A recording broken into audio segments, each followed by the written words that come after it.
Hey, how's it going, folks? Let me fix the chat box here. I gotta get the chat box above the stuff. There we go. What is happening? How are y'all? Oh, it's not what we want. We want the logo of the webcam.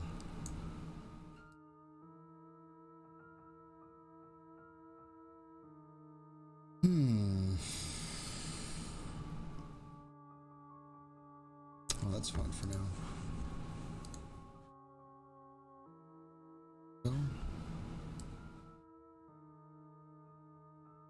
Yeah, that works.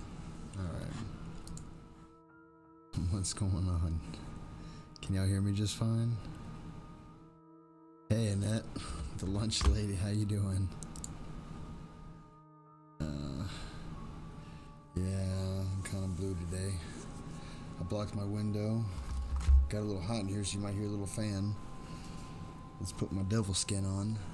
There we go. How's that?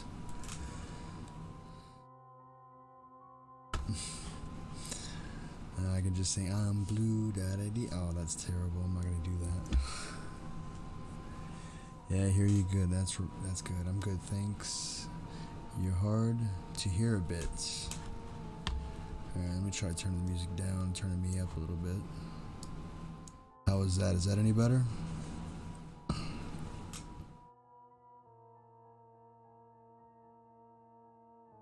You gotta wait for the, oh, my nose ring is wonky.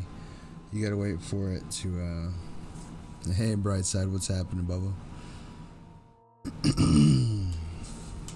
Yeah, I gotta wait for people to reply to when I ask questions, so it does sound better. Alright.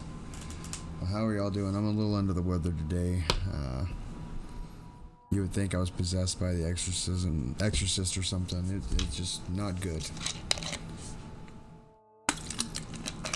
I had to wash my sheets this morning because I got sick in them.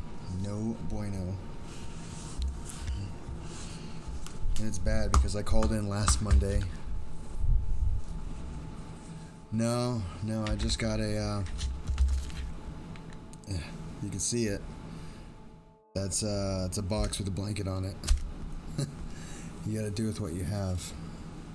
And then it instantly got like 20 degrees hotter in here.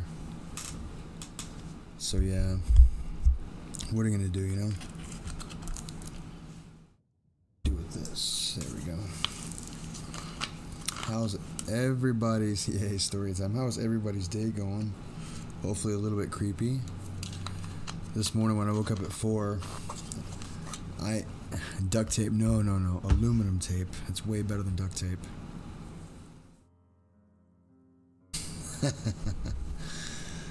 Been sick too. Let's power it out with the creepy.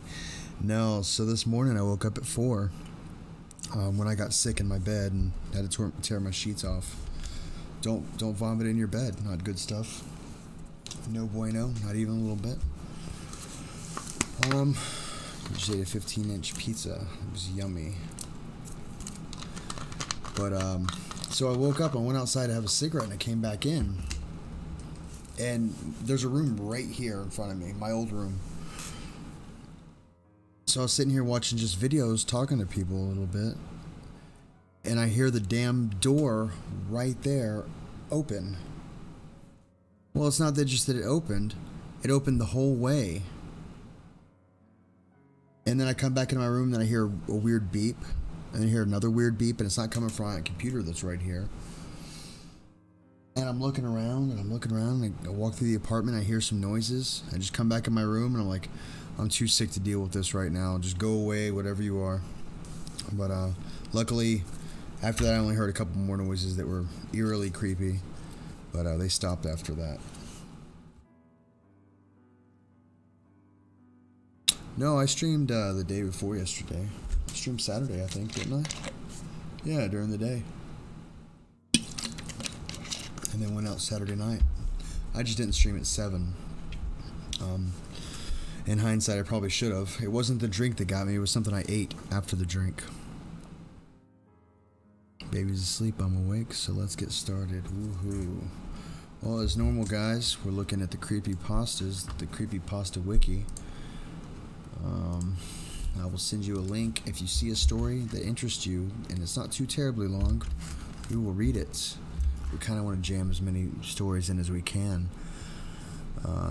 Hey, Go Fish Office, what's up?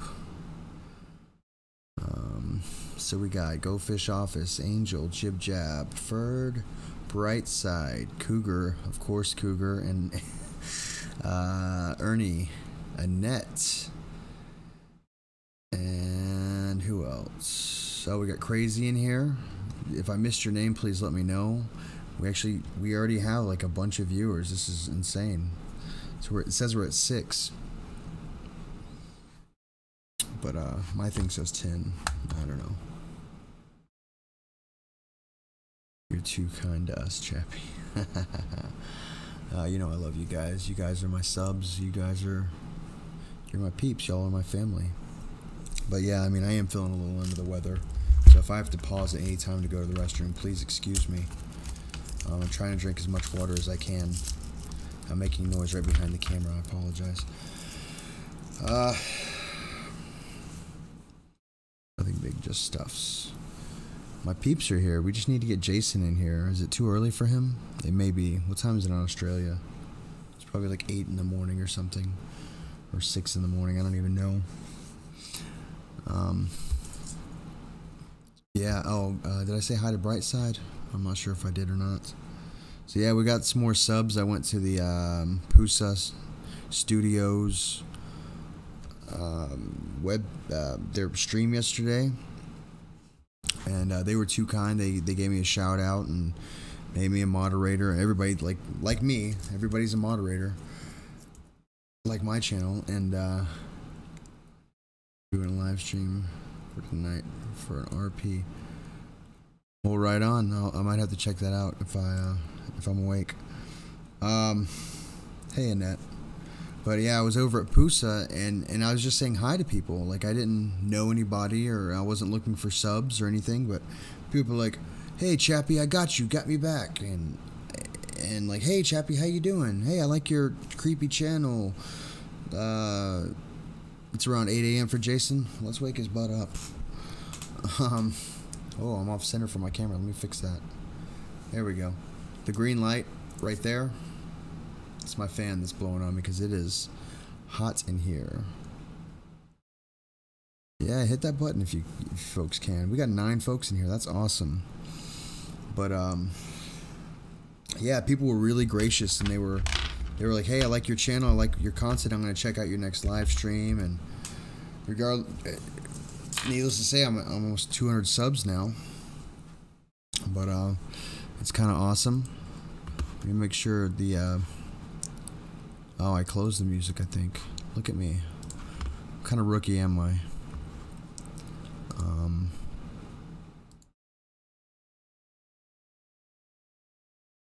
If you do, it's at 7:30 Eastern Standard Time to 10. Yeah, I'll see if I can check that out, Brightside. That'll be awesome. Bookmarks. Free Halloween music. That sounds so terrible. I like this song. This one's kind of a fun one. The Evil Spirit. No, honestly, I mean, I woke up close to what you would call the witching hour. And like I told you guys, all sorts of creepy stuff's happened to me before, and that's why I like doing creepy stuff. But it really seems like just things are letting me know that they're there, and people may not believe in this stuff. But I clearly heard noises that I shouldn't have heard, and I've seen things that I clearly should not see, and or I'm really going crazy at the ripe old age of 35, almost 30, or 30. I'm 36, almost 37. It's weird that you forget. Let me know if that music's too loud, guys. I can turn it down for you. I hear it in my headphones that are right here, and it sounds too loud to me. Thing with the sub for subs, and you lose some later, and they don't all stay subs. It's almost a tongue twister in it, and that's fine. As long as a few people will come by and check me out, and if they like what I do, and that's all we can really hope for. Last time I was in here, I want to say it was Jib Jab that was saying I should check out the cryptids, and I don't know. Is there a section of any sections you guys want me to check out? This one's called Bloop. Why does that sound like fun? Alright, well, this is a really short one. Oh, yeah. Yeah, so this is a real life thing. Have you guys ever heard the bloop? It's a noise that they heard inside of a submarine that they hear at sound stations, and they can't explain it. No, I did not find out what that screaming was, because every time I'd go outside... Oh, of course, Jason's posting a channel. Let me tell him, come check out my stream. Hey, I'm streaming. Great video, bud.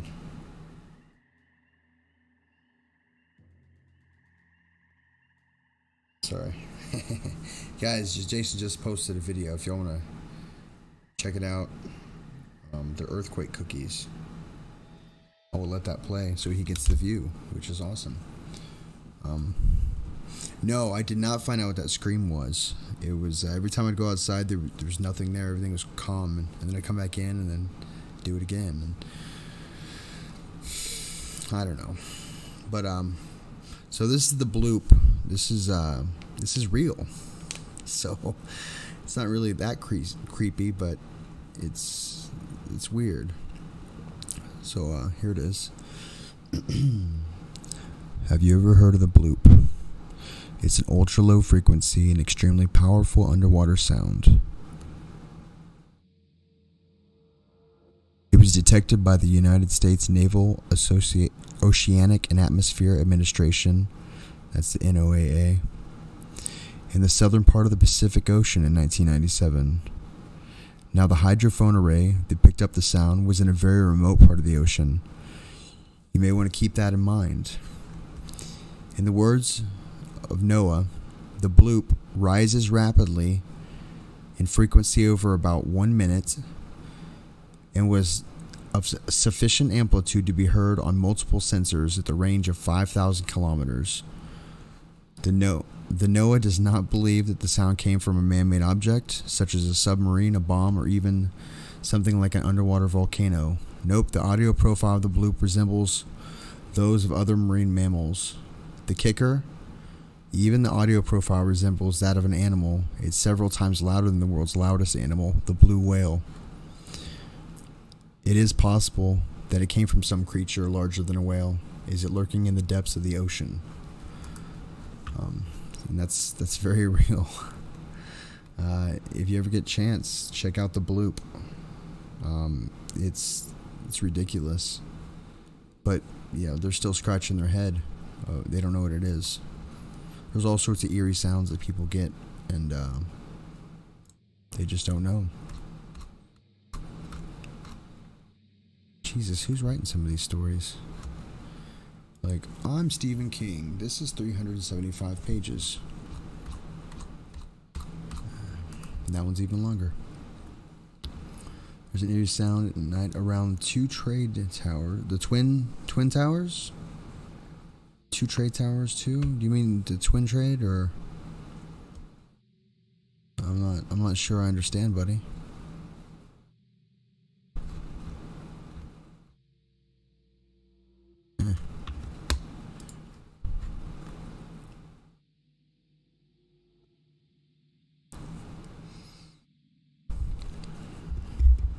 Let me know if we get a response from that. Well, I mean, I guess I'll know. Just see the chat right there. Oh, we already dropped down to what, 6? Where's my live stream? Oh, I better. The Twin Towers. Let me change the name of my stream because it's not late at night. But it looks like it though. I'll Google that here in a second.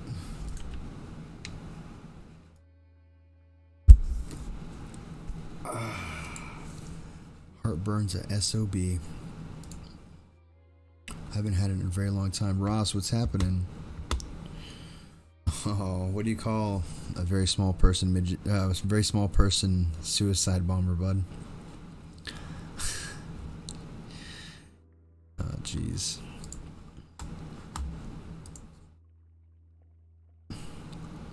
I don't know. Ow, pulling my hair out. If you don't want to give me a second, I'm just changing the old name on this. It's not Late Night Stories.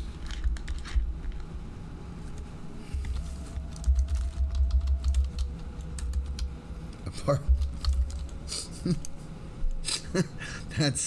That's really terrible, bud.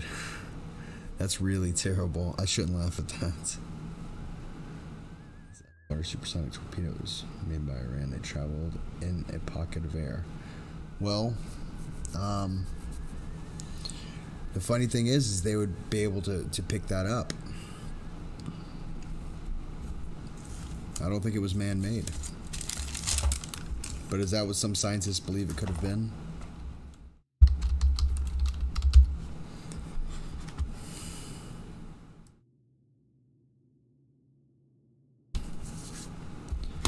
Let's make sure we, alright.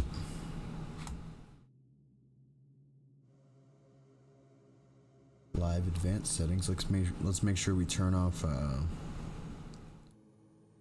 adults, because we're not doing it. Okay, age restriction is off. All right, we're good. Where'd you get that, Ernie? Was that something you were reading online?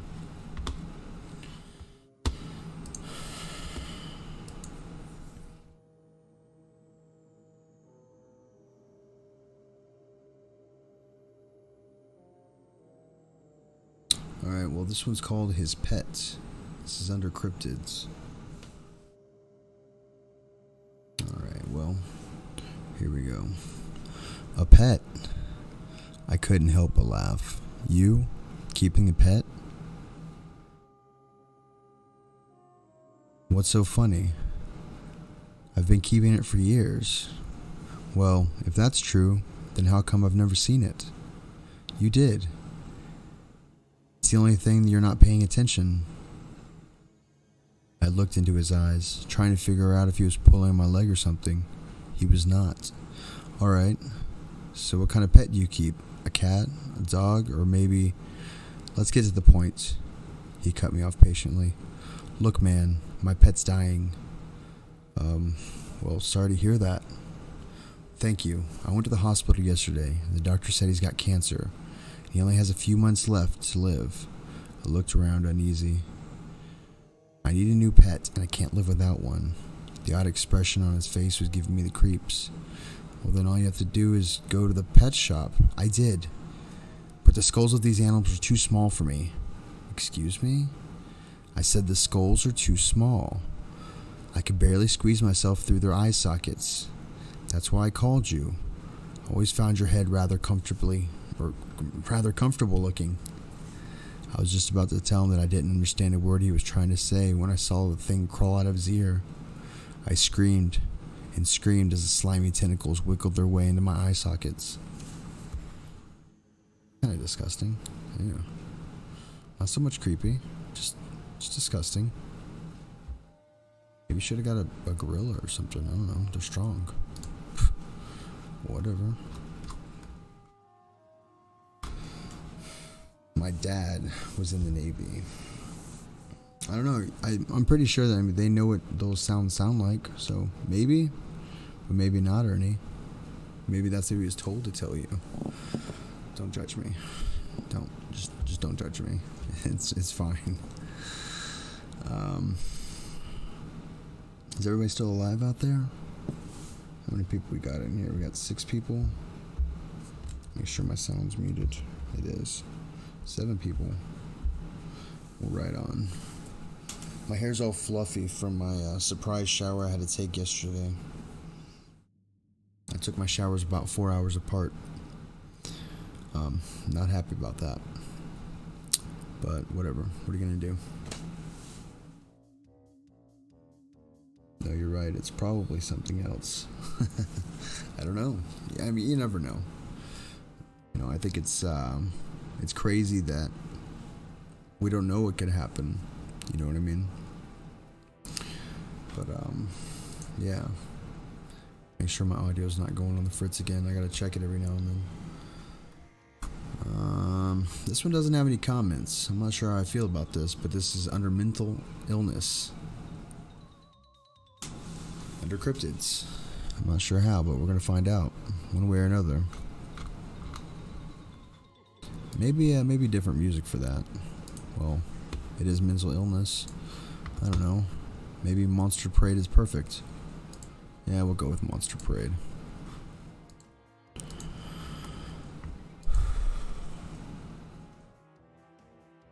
You guys see me pause? Give me a second. I just trying to make sure. Side effects. What is happening, Bubba? I see you in this chat. I don't see you. There you go.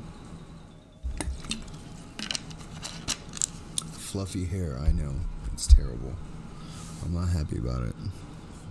You should have seen me putting up that wall thing behind me.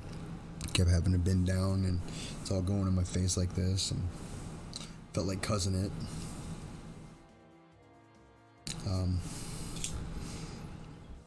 Side Effect Gaming, if y'all don't know, likes video games. If you want to check him out, he's got 24 people subbed to him. Maybe we can get him to 30 or 35. I don't know. Something. Let's hook him up a little bit. Not much, mate. You're the one with the mad donations. Oh, are you talking about these donations? These guys right here. I just have some really cool subscribers that are utterly insane. Hey, Smiley Virus, what is up, Bubba?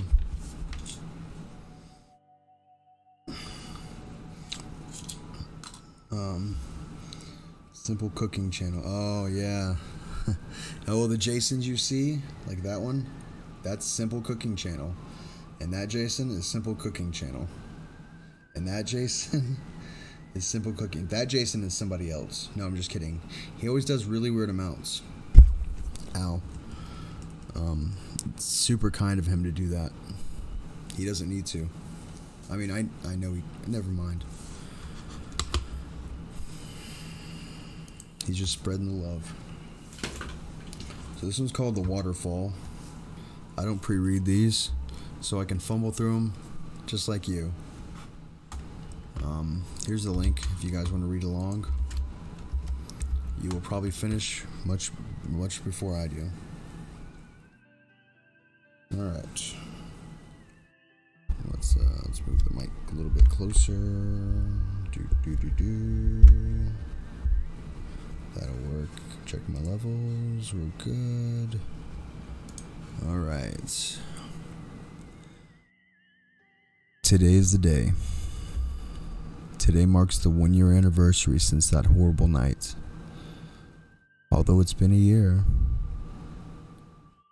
I still remember everything so clearly. I remember everything about going through my head. I remember the color of those dead, blackened eyes. I remember the length of the sharp, jagged teeth. I remember every single thing about it.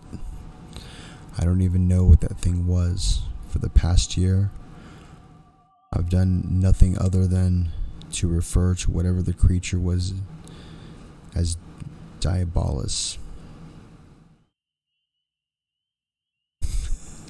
Oh, which is Latin for the devil. So I should have read the second. Sorry.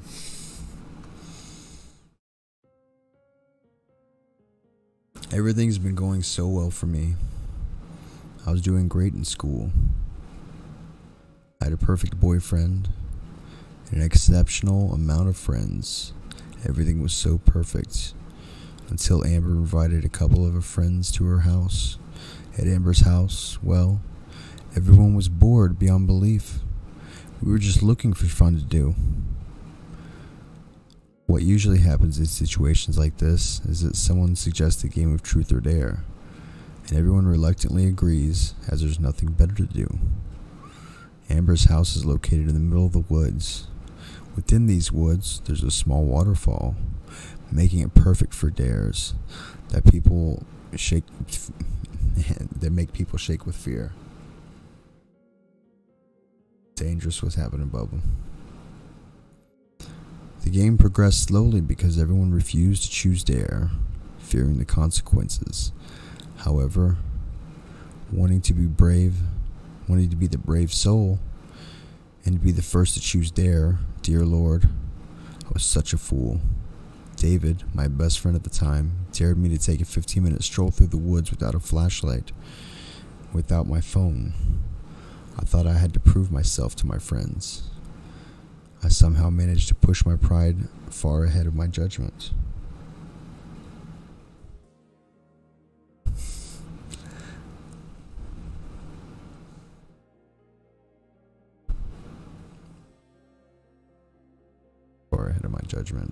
Oh, there it is. In all regards of safety. The lag is real. Sorry, guys. I was just about to walk outside when I realized that without my phone, I would have no idea within 15 minutes would be up. I turned to David and asked him for his watch. Before handing me his watch, he set it off to 15 minutes. With that, I was off to complete my dare. Hey Stacy, what's happening, Bubba? From the moment I stepped outside, I knew something was not right. I had that burning feeling that I was being watched. I could not go back now. My friends would laugh at me. I had to push through the fear, no matter how much it consumed me. Posting links, you crazy? Hey, Holly. Despite my hopes that the fears would dissolve and I would laugh at my childhood-like beliefs that the monster was lurking somewhere in the woods, those feelings only grew stronger. Within 5 minutes, all of my senses were heightened. Adrenaline was coursing through my veins. My heart was beating straight through my chest. I tried to tell myself I was just being ridiculous, and that I would return to Amber's house within 15 minutes completely unharmed. But my thoughts were shattered by the sound of sticks snapping under the steps of someone or something. I froze dead in my tracks. My heart stopped and found its way to my throat. I wanted to faint, but I knew if I did, something that was in the woods with me would find me. I hid behind the next tree to me. Hid behind the tree next to me. And that is when I first caught a sight of the creature. It was Diablos. Diablos. Yeah, that's probably right. The creature was horrendous. It had sharp, razor teeth, gray skin covered its scales, its eyes, those dark, deep pools of solid black.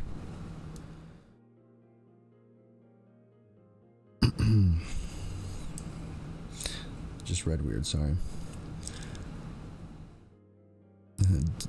Deep, dark pools of solid black I would have forever engraved themselves in my memory. I wanted to scream. I wanted to run. But I knew that if I dare move a muscle, it would find me. The Diablos would kill me. Relief began to rush when I saw him become uninterested in the area and continue down a different part of the woods. I was almost happy until my watch began to beep. I've never heard anything so loud in my life. The watch beeped so tauntingly as to say, "Congratulations, your 15 minutes is up." The 15 minutes of your life, that is. I tried my hardest to conceal the noise, but nothing would work. The creature stopped and whipped its head around. Strangely, it began to sniff the air. I actually began to wonder what on earth the creature was trying to smell. Then I quickly turned its head in my direction. I realized he was trying to determine my scent. The second my gaze met the Diabolos, my feet acted on my own and I began to run. I've never run so fast in my life. Only because now was the only time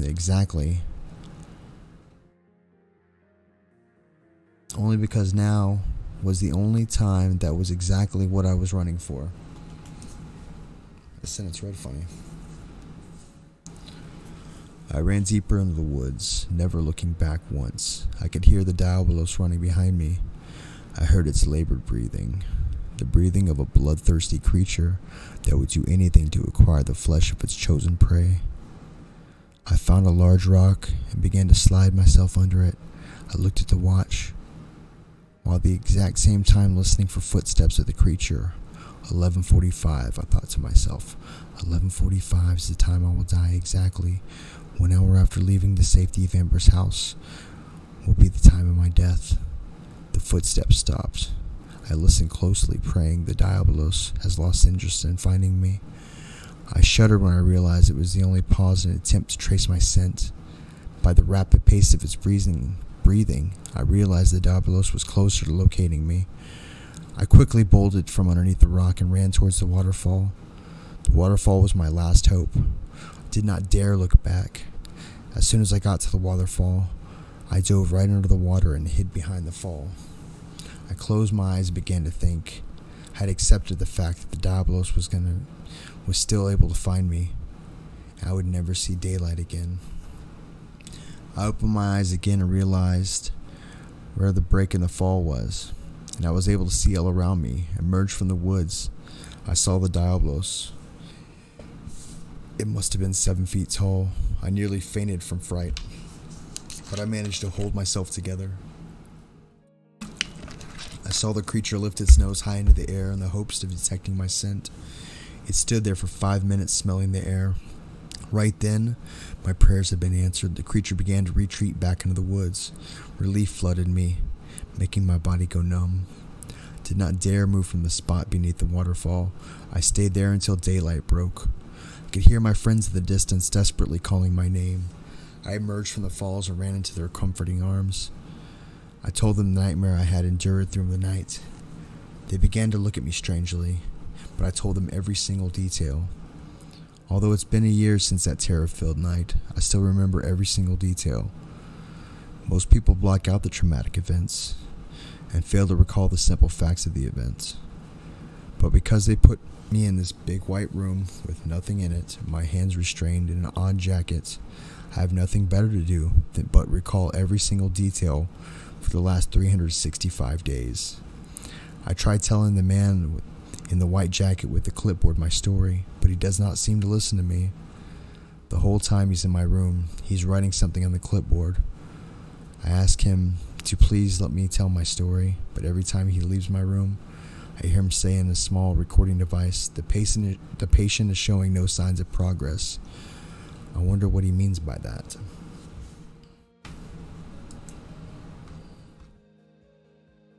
I kind of like that one.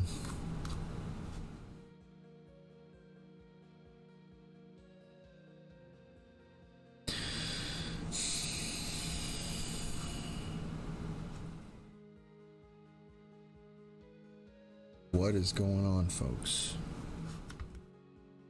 Could y'all hear me just fine on that one? I hope so.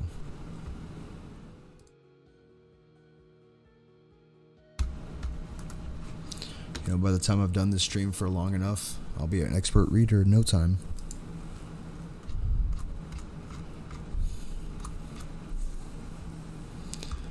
Alright, this one is called Ollum.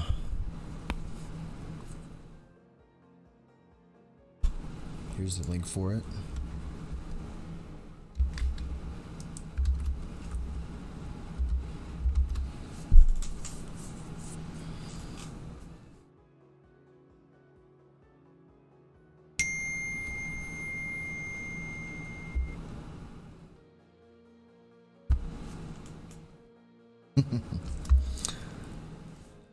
Thank you.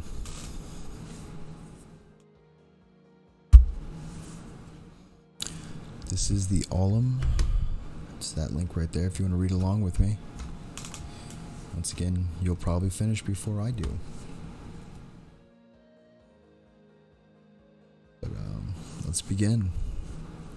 Oh, let me make sure my sound's fine. Yeah, it looks good.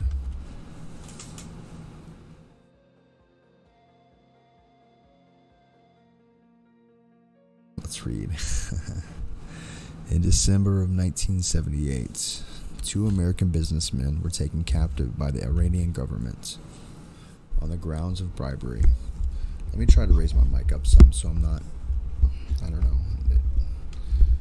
I have a camera, and every time I'm like this in the camera. So, let me turn this down a little bit.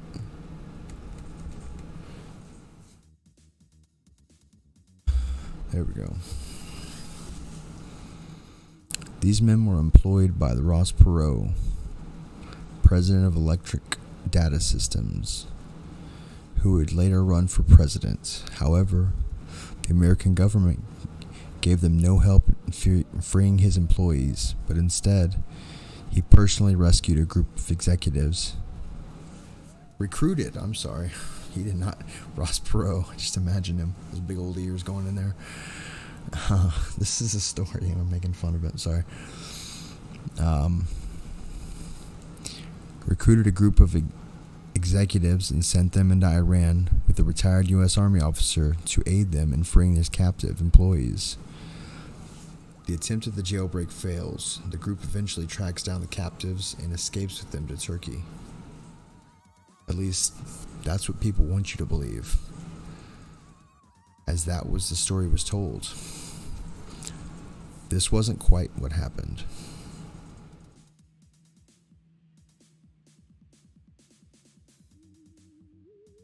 I'm Ross Perot. I don't know what kind of ASMR I can do with my voice.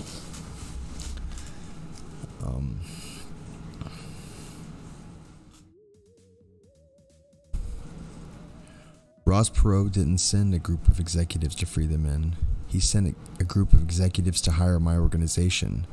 At the time, I worked for Saracen International, a private military corporation based in South Africa.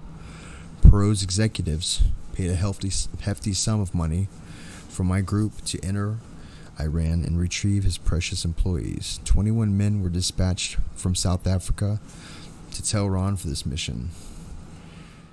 Tehran, I don't know, whatever, was in the middle of widespread riots due to the verging Iranian Revolution.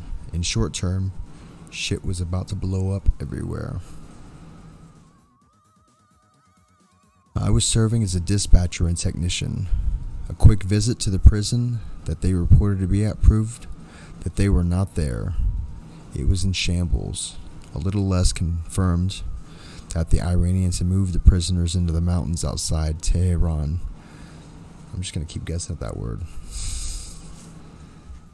Tehran? It's like the Ron, but, misspelled. That. Tehran? We'll go with that one. And were likely to be executed later. The news articles released the location of the mountains and the cave network they would be inside. That night, all but 3 of the operatives in the area were sent to attack the mountain and retrieve 2 Americans. The rest of the prisoners and guards were expendable. The attack went to the letter. Aside from the fact that there was no resistance, the caves were defended, but the gunfire and screaming could be heard from inside. It sounded like we may be too late. The road leading to the cave network was blocked by a security checkpoint, and our men quickly killed the worthless guards and proceeded in their way. But once they entered the caves, it was clear that this was not anything they had encountered. Alright, we're good. Brutalized corpses lined the walls of the cave. They had all died from a variety of injuries, and none by gunshot. Some heads had been split in half, their brains and blood leaking from their skull. Some had no head, and their torsos were covered in blood. Jeez, Ernie. You got a famous family, huh, bud? Sorry to hear that. Some had their legs broken backwards so that they kicked themselves in the stomach. Oh. One in particular seemed to have his spine ripped from his body and was slouching in the cave. Discarded AK-47s dotted the cave. Sorry, buddy. You know, if this hits too close to home, I mean, I can change it if you want. But some gunfire continued deeper in. The paramilitary continued inside, and the corpses continued. A few men coming running out to them, and they were shot down. The gunfire ceased as the men reached the epicenter of the cave. Oh, okay. Well, right on.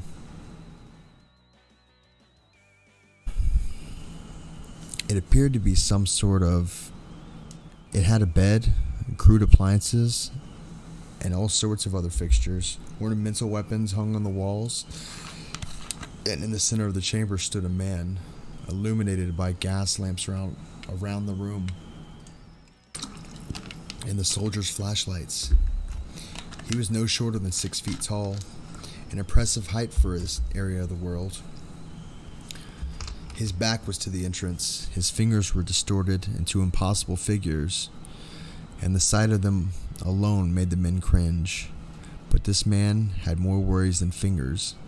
His arms were charred with the black and red, and his spine was visible through his brown and black skin. I don't mean his outline. I mean the spine itself was sticking out of his back. It was washed white. The man screamed. That was an unforgettable, bone-chilling scream that sounded like the scream of a young girl. One soldier pointed his rifle and fired at him, but the man whirled around and the bullet whipped in midair and fell to the ground. The front of the man was more terrifying than the back. His torso was covered in scars, but it seemed he had been branded a phrase or name on his chest. On the rib cage, it read, Olam. The man had a face, but barely. His skin was dark brown, but parts of his head were missing flesh, revealing the moon-white skull. But then the man heard a voice inside their own minds. It spoke in a Turkish accent and said, "Run." Olam's mouth never moved. In fact, he had very little in the way of mouth, no lips, jested flesh and rotted teeth. His eyes were a shining blue, no pupils, just blue. A scimitar that flew off its mount and cut off one of the soldiers' heads before sticking into the cave wall. Some men opened fire, some ran out of the cave. Of the reported dozen that stood transfixed by Olam, 2 survived. His eyes seemed to grow in intensity, and the heads of the 2 soldiers burst into a red mist of blood. More weapons came off the walls, scimitars, katanas, and another sort of weapon. I can't read that word. I'm going to try it though. Kusaragamas. I'll post that one for you. That's a hell of a word. Bam. Olam created an array of weapons before him. The men were pierced by another voice in their minds. You didn't listen. With that, the men sank to the floor and screamed. They held their heads and wailed in a final wail. They held their heads and wailed a final wail.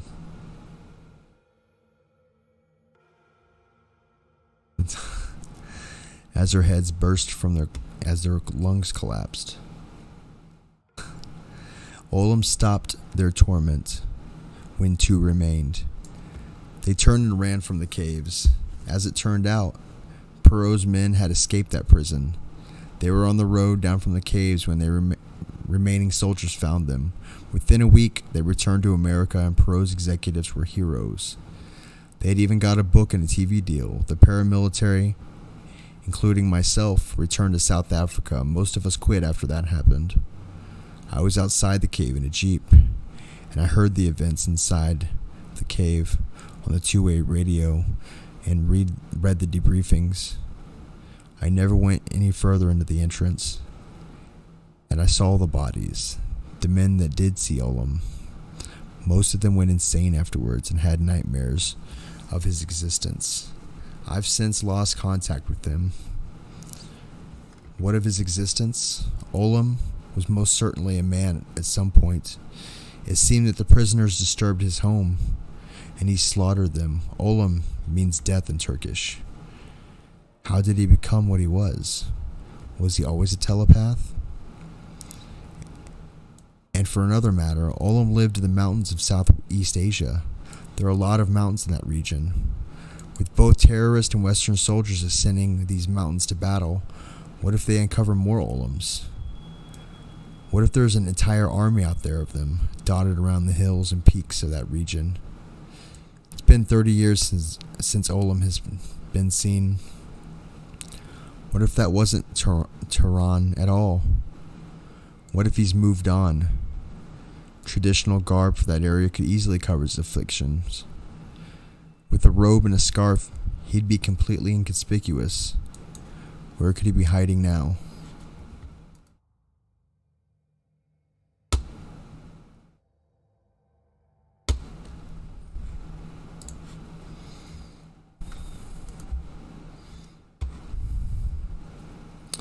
Hello, Annette. Nice to see your video tomorrow. The beast looks skinny. What happened to the beast? Why is he so skinny?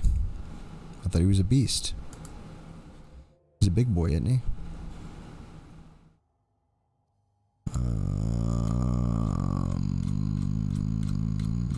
Nope. I'm still scrolling. Holy crap, that was a long one.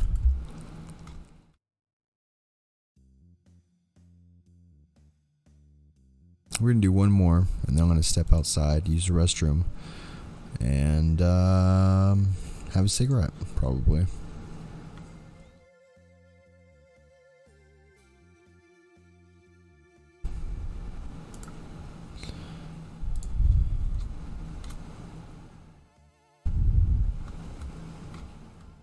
You guys doing good? Let's see what's going on here.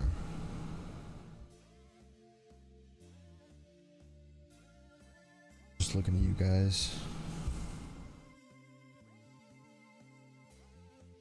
Take my money. What are you talking about? What'd you do? What the crap? Seriously? Well, thank you. Jib Jab, was that really you? You nut. That was Jib Jab for $10. Thank you very much, Jib Jab. That's super awesome. I'm learning not to say your real name.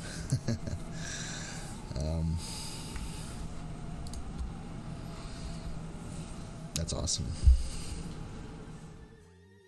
It always relaxes me. Weird, but I like it. Man, I don't know what I could read that would be not so weird or creepy, but I guess that could be fun.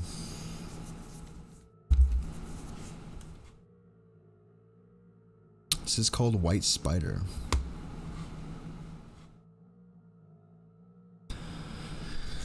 Here's the link if you guys are interested. Go ahead and read along. If I get stuck on a word, you can help me.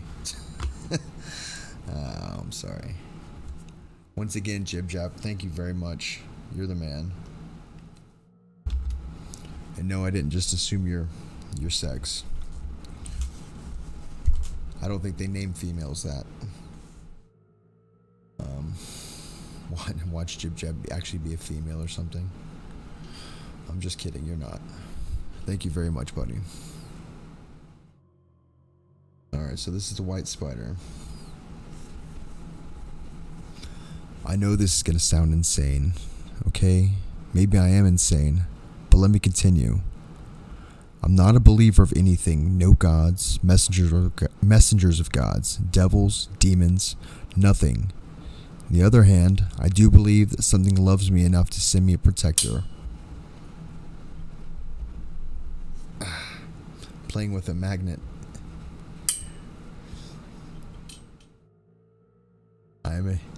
Oh, you said you're a human. Well, now it's suspicious. I'm not even sure if you actually are human. I believe that you're male. I believe there's some truth in that. Jib Jab's a golem or whatever. Olem. He's an Olem. I just heard him say in my mind, "No, I'm not. Stop talking about me." Oh, yeah. Don't kill me. Please don't kill me. Anyway, sorry, this story. It is suspicious. My family and I were cleaning up, and while cleaning, I happened to find a spider on my bed. It was pure white, and it looked so... I can't describe it. But I didn't see any reason to harm it, so I let it stay. It took an interest in me, because from then on, it was on my window. Something about it made me feel at peace. It continued on for months. Eventually my family had seen it. But as my mother described, it looked holy, like disturbing it would bring something awful. I ignored her rants, but indeed agreed that there was something about it. Then a miracle happened. I was looking at the spider while laying down, and it flailed its arms around. It was a funny sight to me, so I laughed. But something hit me the instant I stopped laughing. The spider is serious. I have to admit, I was creeped out. Spiders telling me things were important. What a joke. But the thought kept troubling me, as it was scolding me for thinking the light of the situation. But again, being ignorant, I put it out of my mind. As I fell asleep, something visited my dreams. I wish I knew what it was. But it said to me, "You were wise not to kill me, and your kindness shall pay off, for I am the omen of protection, sent to guard your dreams and life." Something told me to believe this omen, but I wasn't convinced.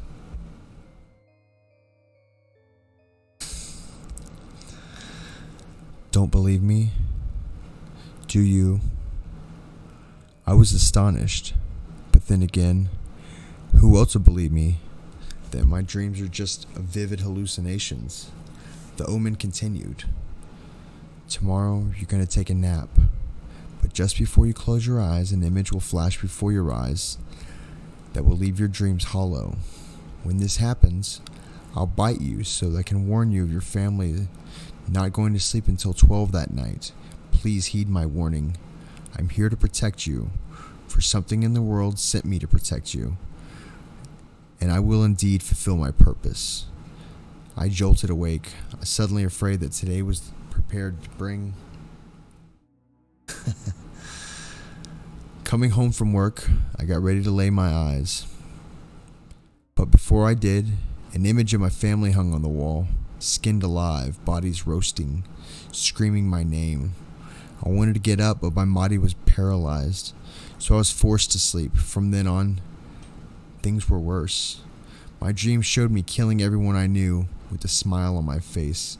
In this dream, I cut my sister's fingers off one by one, then her toes. Then I let her soak in acid, laughing as if the other sisters. I drugged them and threw them off the bridge into the highway, their bodies breaking on impact. As for my mother and father, I plunged a knife into my mom's face and slid down her body while my father was burned over a fire. He was burned over a fire. Sorry. Just looked funny. My cousin was having her face held in boiling water while she was being molested, and my boyfriend, I saved the best for him. I gave him the gift of insomnia. Only it was every time he blinked, he could see, feel, hear nefarious beings coming into life, and to do what he does best, kill. This wasn't me. I couldn't hurt them. It cut to me, being imprisoned. Then a person came into my cell. Someone whose features looked like mine. She whispered in my ear, You should be thanking me. No one can come in between us now. We'll be together forever, right? I woke up to an unbearable pain. My neck was bruised really bad. The spider started flailing its arms again, but this time I could hear her. Now you believe me? Your sisters are tired. And your parents, if you don't save them, all could be horrific. I tried the best of my ability to stop them, and I prevailed. But the spider told me to do one more thing. Go to sleep. You'll dream again of the same dream. But that when she comes to visit you, address her name 3 times, and I'll take over. I couldn't possibly think of what was going through that again. But I had to trust the spider. Something told me to.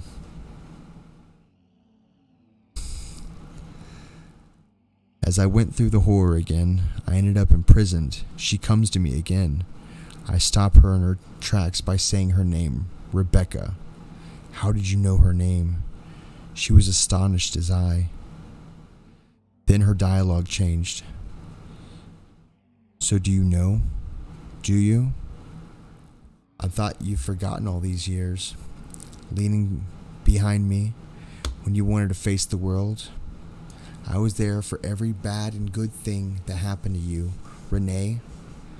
And now you say my name? Too bad it's too late. Rebecca, I say it again. She looks distorted now.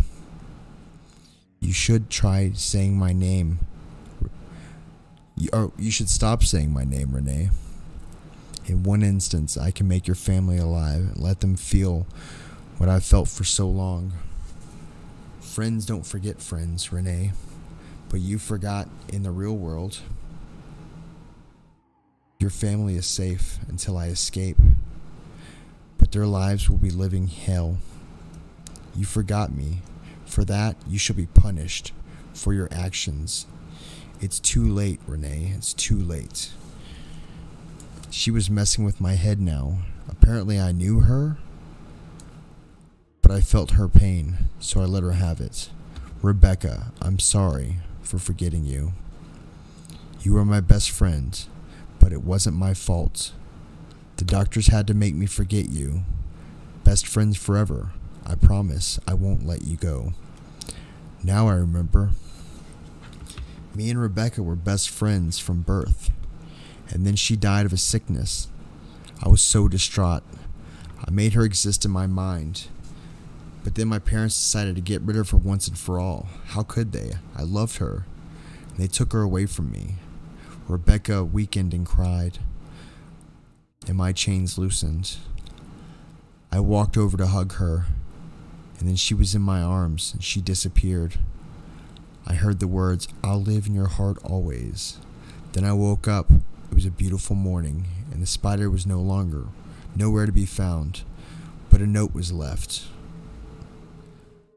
Renee, I took care of her. She's imprisoned in my heart and will no longer haunt your dreams or make nightmares in reality. I am sad to say I had to sacrifice myself for your family, but you shall always be blessed, always in your peace of mind. I was horrified. She took my twin away, my one friend. For that she will pay, but not before my parents. I will carry out what she put in my head. How could she be so proud of me? Hey Mom, do you know what my friend thinks of you? I'd like to tell you and show you how she felt when you put her out of my head. Yeah, it did sound like a nice story, didn't it? Crazy lady.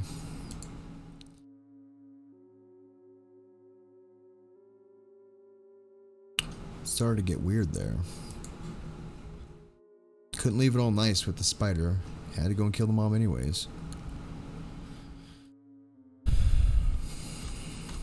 How you guys doing? You guys good? Half human and half unknown.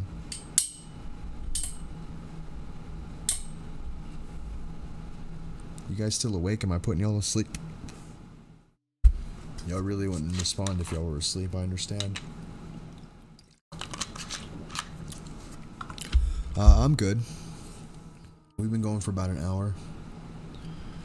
I'm going to take a quick break, if that's all right with y'all. And we'll be back after these creepy messages, I guess. I don't know. Still here. Awake. What's up, James? I didn't see you come in earlier, did I, buddy? Or did I? James Thornburg, James Thornburg, James Thornburg, James Thornburg. Yeah, I don't think I saw you. How you doing?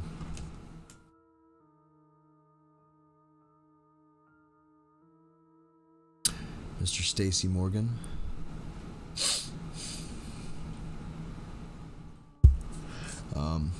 Yeah, so let me turn up some music and turn my camera off for a second. I'll be right back with you. You guys don't move a muscle. Doing great. Thanks, Dad. No, I'm just kidding. Yeah, you guys get up and do what you got to do. I mean, you could be on smartphones. I can't. I'm kind of trapped to this thing. But I will chat with you in the chat. If y'all want to hold on 1 second, we'll BRB and stuff.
buddy.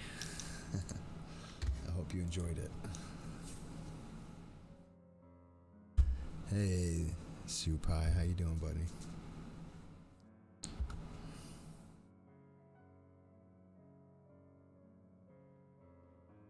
Awful French misogynist populist author. He does look like a creep as well. Awful Zelda with a beard. Kind of look like me. Oh man. Let me see if I can find a better picture of her. I mean, there's some other creepy ones of her.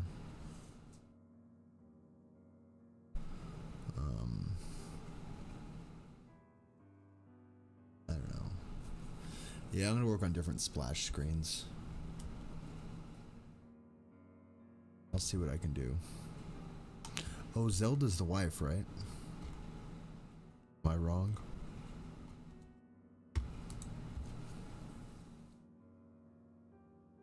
I make the devil look sexy.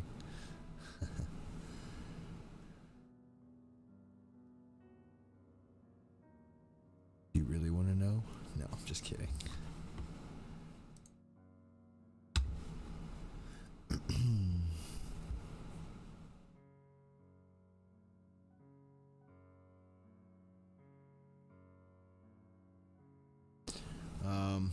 A little better, not much, but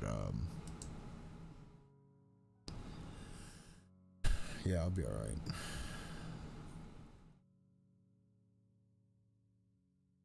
So which one is Zelda?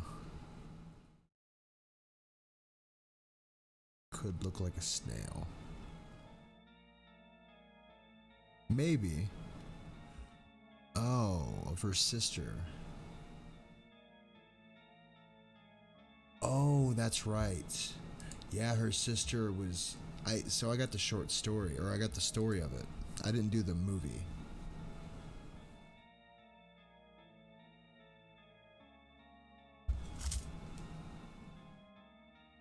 Here it is.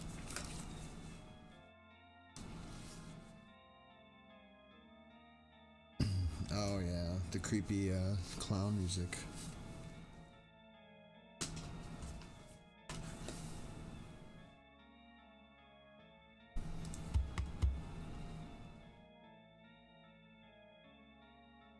Oh, that's the last one. Per page. Let's do 200 per page. Heck yeah.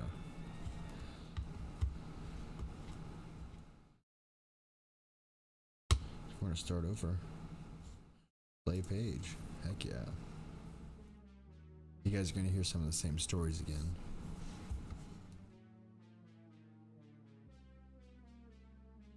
Oh. Look at that guy. Yeah, he does kind of look like Zelda, doesn't he? Yeah, and in the book,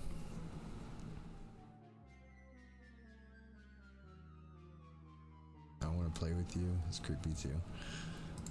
In the book, she's such a bad person, and she only really touches a little bit. But you don't see her again in the story. But I thought the best part was when, because you have to add more and take away some in the story. I thought the best part was when the wife came up behind him and he knew that she was dead, and he was okay with it. You know, because, you know, he killed his son, but I don't know. I enjoy the creepy books a little too much.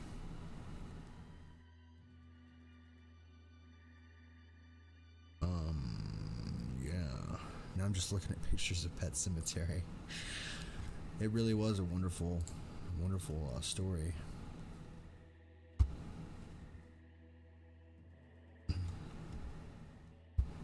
But yeah, I don't know. You guys have any creepy art y'all can make me? I'd appreciate that. I'd like to see some of that. You know, because one day we'll be popular. and your art will be on there, you know, what everybody sees. Oh, that's disturbing looking.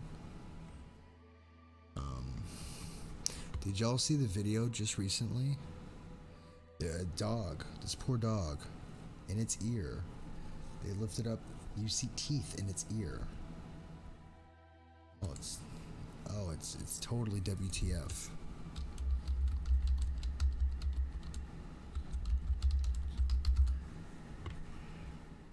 Yeah. Yeah, here you go. This is the poor puppy right here. You see that? That's a freaking tooth. They had a video of it. I creep my friends out by telling them to bury their own. I mean, honestly, I stick by this 100%. The best, the creepiest, most terrifying thing you can say to somebody is don't turn around. You know, even while, you know, you're talking on the phone with them and you ask them, say, hey, you want to hear something creepy?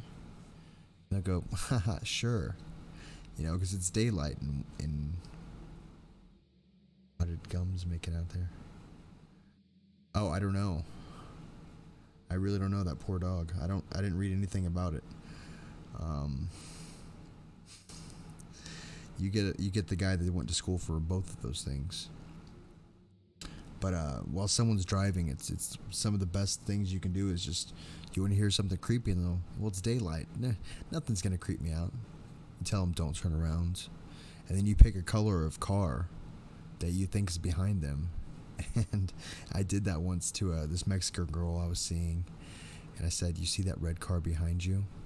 And she screamed, and she freaked out so bad. It was really funny.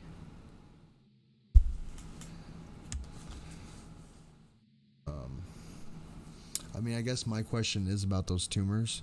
If you needed to replace a tooth, and you happen to have that tooth and a tumor, could you use that tooth in place of your own? Because it's technically your own teeth, right?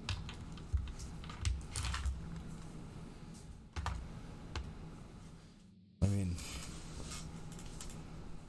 you just don't tell people where it came from because it's kind of gross. Oh yeah, this tooth right here, it was a mass in my shoulder. There was some hair too. I got that put right here. We're good. That's disgusting. Look behind you. There's a red Toyota. Well, you gotta say don't turn around, or don't look behind you. Stacy will be right back. BRB and Shizzle. Yeah. Gotta get them Turner teeth. Oh, the blue pill. I doubt it, because you would need to connect the root somehow, which is next to impossible yet. I mean, maybe. But what if they use that tooth as a cap? Right? Couldn't they do that? I don't know. Like some doctors say, if you lose a tooth, you stick it in milk, you can get it put back in. I mean, I don't know. I remember doctors saying, or dentists saying that before. They're such stupid invention, at least human teeth. Well, they're wonderful. Don't look under your bed tonight.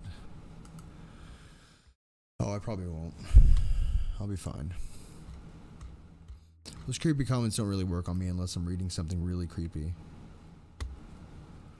There's been a couple times, and y'all might have seen it, when I got creeped out by a story. Like, I'll be done. As soon as the story's over, I reach over, grab the lamp, and turn it on. And then, like, casually turn around. You know? No, I can be creeped out every now and then.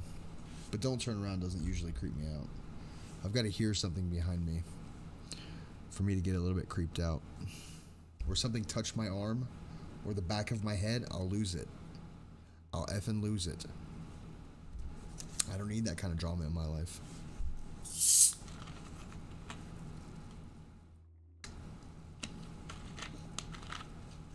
I'm with James on that one.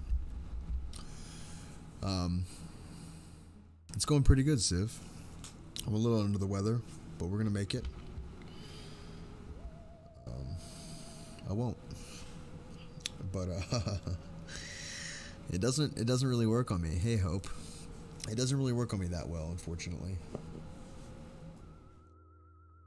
Now, you say it when you think a story's getting creepy, and I happen to turn and see it. I might, you know, say something like "stop it," or like the first time we streamed. Now your antics don't do anything to me. I love you guys, though. Maybe I should act scared. That add to it a little bit. I like to tell people I am what goes bump in the night.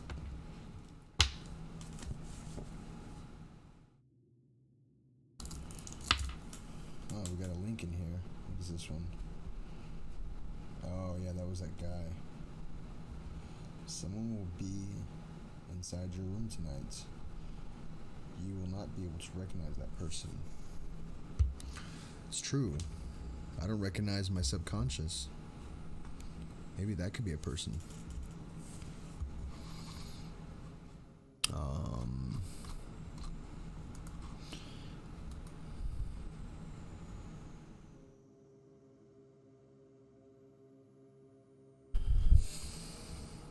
When tidying, I discovered 2 chocolate bars in a bag I'd forgotten all about. Hee hee hee. Don't turn 360 degrees. That's a trigger.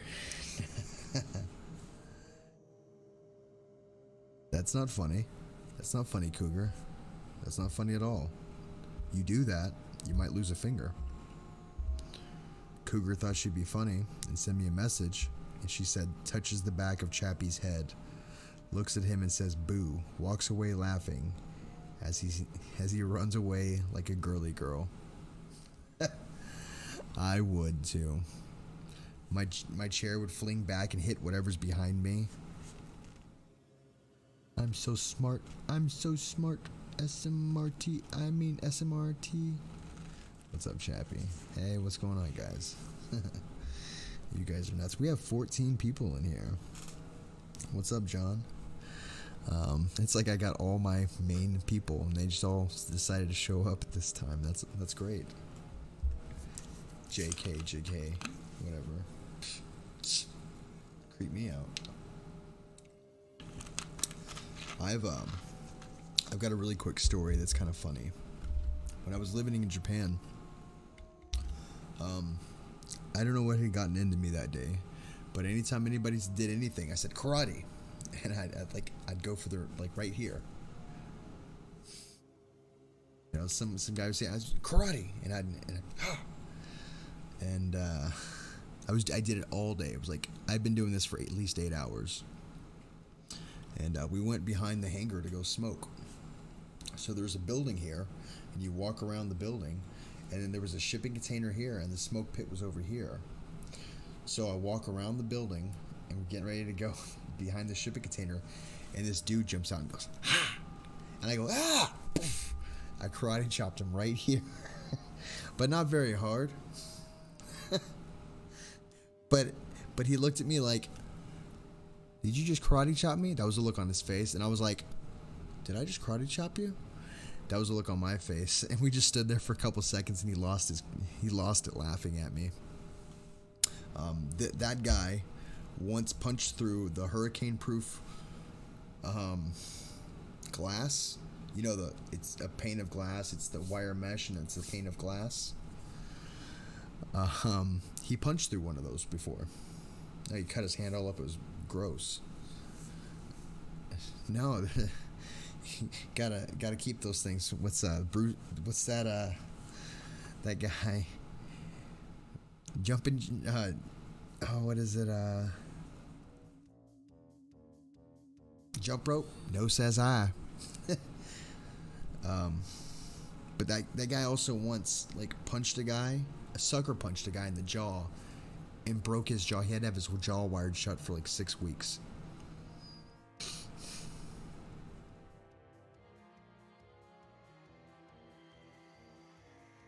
Man, people are touchy tonight. WTF, won't bother next time making the jokes with you all. No, make the jokes. Yeah, jokes are totally off limits. There's Klingons on the starboard bow. What's happening, Jason? As soon as I started my stream, I saw your video. Those cookies look delicious. I also watched like 3 or 4 of your videos earlier today while I was waiting to get stuff done. What was it? Neapolitan ice cream. It was pizza. It was gum, and it was a swimming pool cake. And there was another one, I think.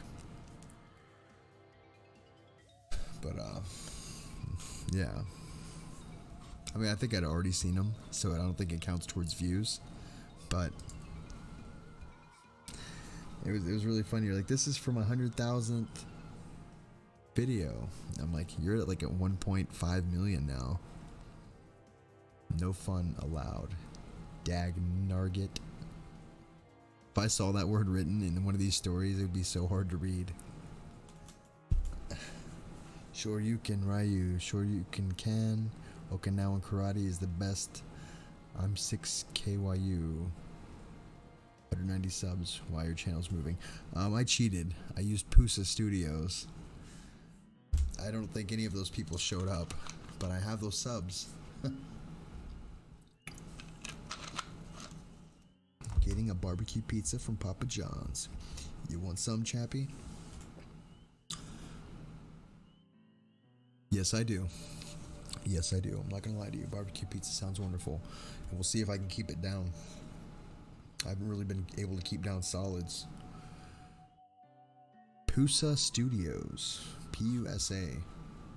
They promote people's channels. They do live streams all the time.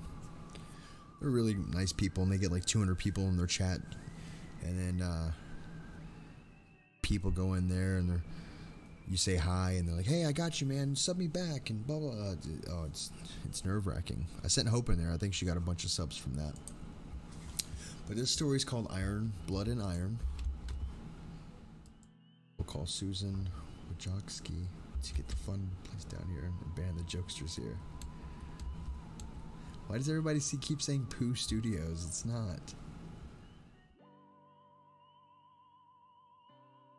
And what was that about Cougar not telling jokes? I just don't want people touching me from behind. I'll murder them. You don't know I'm crazy, look. I'm crazy, essay. You don't know me.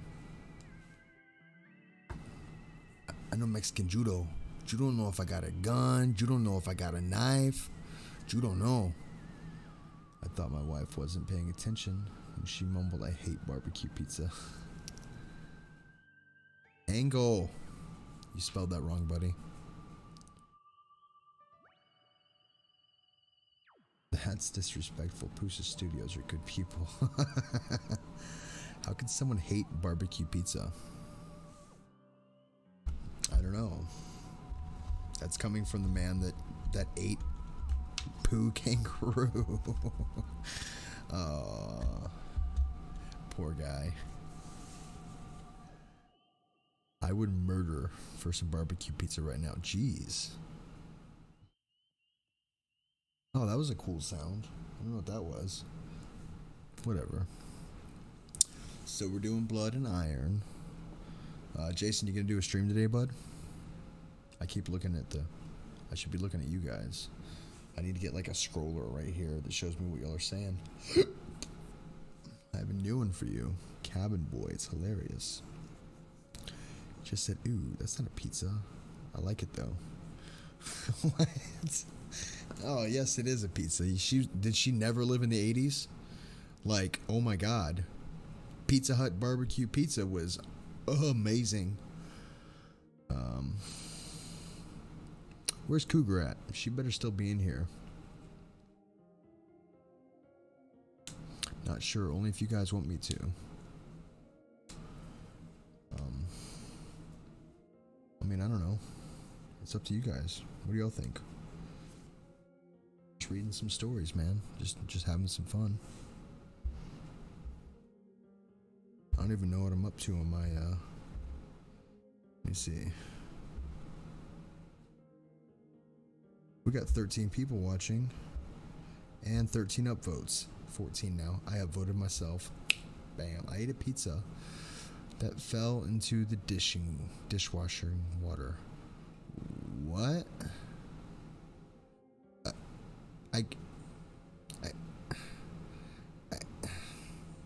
There's questions. Were you washing dishes with pizza near? Were you eating a pizza near the dishwasher? Or the dishwater? Or, I mean, there's questions that I feel need to be answered before I can continue with Blood and Iron. If you would be so kind as to enlighten us.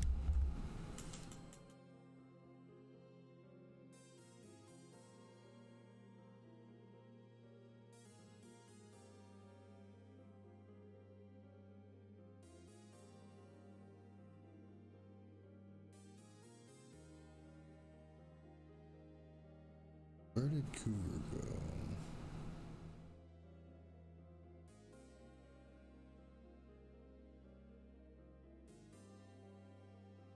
Crap.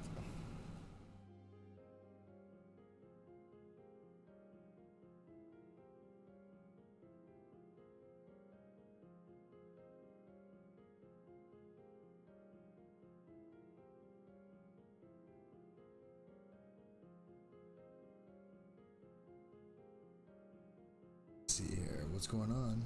Had to walk in, get this tasty sphere. I don't know what you mean by that, bud.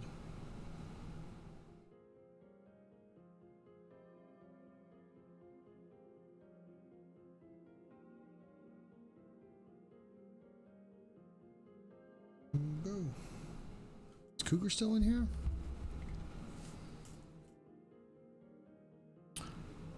Someone taped you from behind, Chappy. Tapped me. It was the pizza guy who was giving you free pizza. I can afford pizza. I don't need nobody giving me pizza, especially scaring the crap out of me giving me pizza. Next question. Forget Uber. We'll get Duber. What's going on? Had to walk in to get this tasty sphere. Haha. LOL Doctors. Best name ever. Or Duber's the best name ever. Should copyright that name. Jason, I'm good. Message not working again, just in case. Yum. Tasty cubes. I agree, Jason. It's extremely... Whoops, caps again. It's extremely catchy. That was funny. Oh no. Have you tried Smoothie? FB? Or my others? What is Smoothie? Is that a web video or Chappy? See, I wonder what's up. Water pizza is soggy. Yes, I'd imagine so, bud. Jason, I watched your cookie video. Looks good.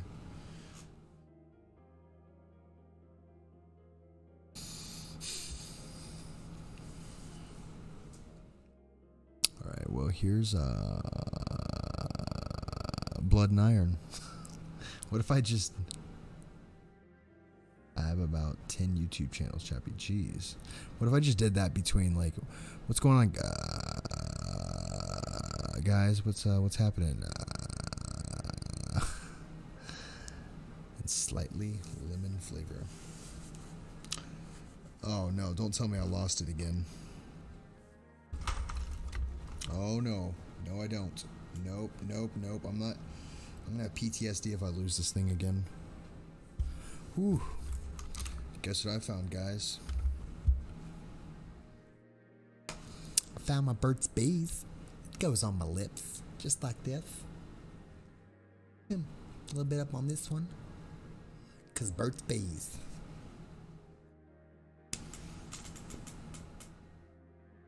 Keep it down back there. I think we'll be good. Sometimes when my stomach makes that sound before I poo. It probably shouldn't. You might want to get that looked at. I'm just saying, bud, you know. But, yes.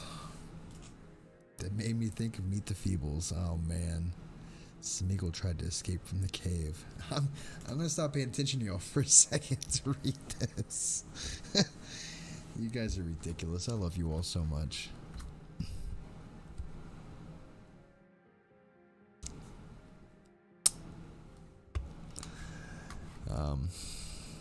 Hey, Pip.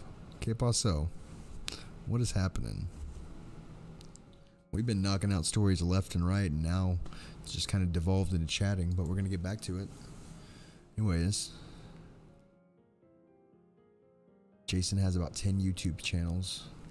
That's crazy. Chappy's just got the one, but he's going to log up so many hours on just doing streams that I'm going to win some kind of award. I'm fairly certain. Guys, I might do a stream soon, but I'll wait until Chappy finishes streaming. Can't compete with the king. I'm more like the prince or the jester. I'm not the king. You're crazy, man. You crazy, SA.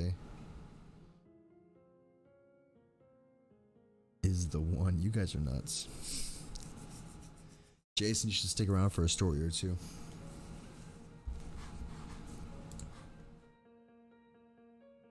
You closing in on 200 subs. I totally am.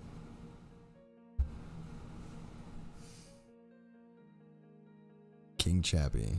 No, more like Jester Chappy. Definitely Jester Chappy. That's right. Jason understands. You crazy ass. This one's Blood and Iron. One of these days we're going to have each other on our chats. You know, I think I can figure out a way to pull you up on my same screen, and then we can chit chat and stuff. Jason, I love the endings of your video. Nice touch. Ooh. That was a burpy burp.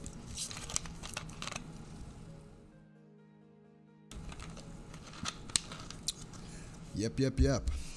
I'm at 190. I cheated and went to Pusa, P-U-S-A Studios, and a bunch of people subbed me. I don't know if they'll ever watch, but I appreciate the subs. I wanted to travel to Japan and sleep in one of the haunted spots just to find one ghost. Yeah, James, pretty much Okinawa. Just go to Okinawa, which is a prefecture of Japan. Check your messages on here, Chappy. What are you talking about? I don't know what that means.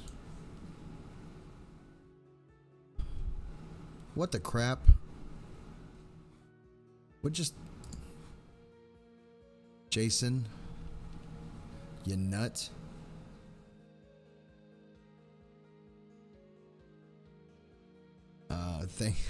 Jason just gave me 424. Jason always gives the weirdest amounts, and I love it. Oh no, it's because you donate in Australian money. That's what that is. I was like, why such weird amounts? That's really weird to me. But it's doing the conversion. Totally makes sense now. Thank you so much, Jason. You really don't have to donate to me. But now you're making all that money as a pizza delivery guy, probably making more money than me. You sent me a video of pizza. Where'd you send it to? Oh, on the Facebook? Or the Facebook. What's wrong with me? On the, yeah, there we are. Oh, yeah. Yeah, that pizza looks delicious, bud. Just to taunt me. Messed up, bro. It's messed up. I saw that. It's messed up, man. You crazy nutsos. Delicia. Alright, so this is Iron, Blood and Iron. I want pizza. I know, Holly, and I tried to order a pizza today just using my points and it wouldn't even let me. Sorry, I can't give you a slice. That's alright, John. I'll let you slide this time. You gotta share with Holly, though. I promised her pizza, and I can't deliver on pizza right now. To ask you about your PSVR. Are you rocking a Pro or an OG PS? I'm rocking an OG PS personally. Oh yeah, maybe you saying you Aussies can't donate in crazy amounts. What? It will let you, but you have to pay taxes. No. I tried to again today, and it just kept going back to the main screen. I was gonna get me some pizza.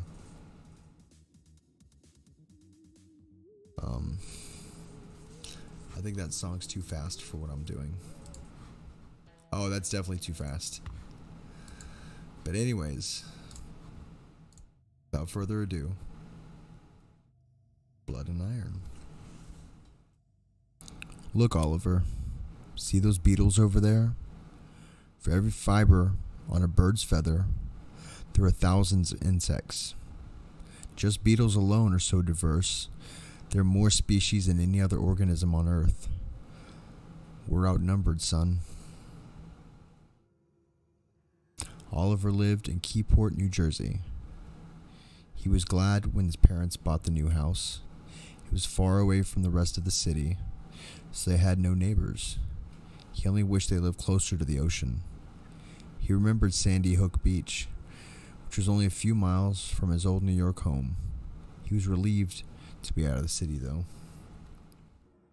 He was only 6 when his parents divorced. His dad, whom he favored, was the one to move out of the house. Then Ugly Walter came along, about 2 months later. Then Oliver was still getting used to the change. Ugly Walter, who patted Oliver on the head and said, "Hiya, Sonny," then went on walks with his mom. The next year, his title had changed to Ugly Stepdad Walter. I'm guessing this kid doesn't like Walter. Oliver looked for every opportunity he could to spend time with his dads. Dad gave him chores to do in the backyard, but Oliver liked them, partially because his dad was always out there working with him, partly because anything was better than doing the dishes back at Mom's and watching Ugly Stepdad Walter kissing her. Walter, who was also sit on the couch and watch TV while asking Mom for snacks. Walter sounds like a dick. Sorry guys, don't use that word. Bad language is bad. One summer afternoon, Oliver, 8, was in his dad's car. They were going to Dad's house because Mom had to mop the hallway floor. "So, Oliver, today we're going to do some yard work," said Dad. We always do that, Oliver thought, but he didn't mind. He couldn't stand another "Hey-ya, Sonny" from Walter. "The grasshoppers have been mowing down the garden," Dad continued. "So it's about that time we began mowing them down instead." "How will we do that, Dad?" asked Oliver. The most had been involved with his dad's pest problems was plucking caterpillars and grasshoppers off the tomato and tossing them over the fence. "Get some, neighbor."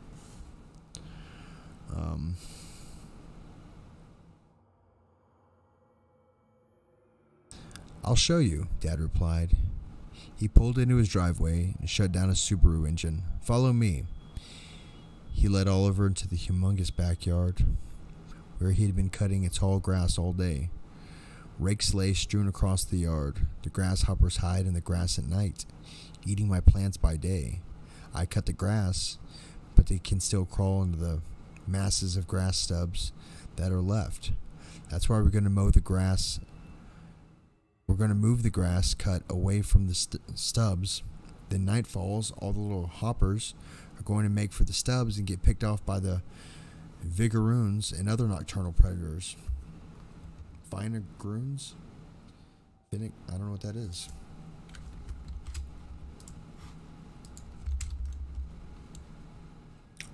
Oh, yeah, I know what those are. Yeah, these are nightmare creatures. Yeah. Oh, yeah. Yeah. Total nightmare creature. Yeah. Oh, man. I don't like those things at all. Not even a little bit. That's coming off the screen right. 3, 2. Yeah, no, that's enough. Those are gross.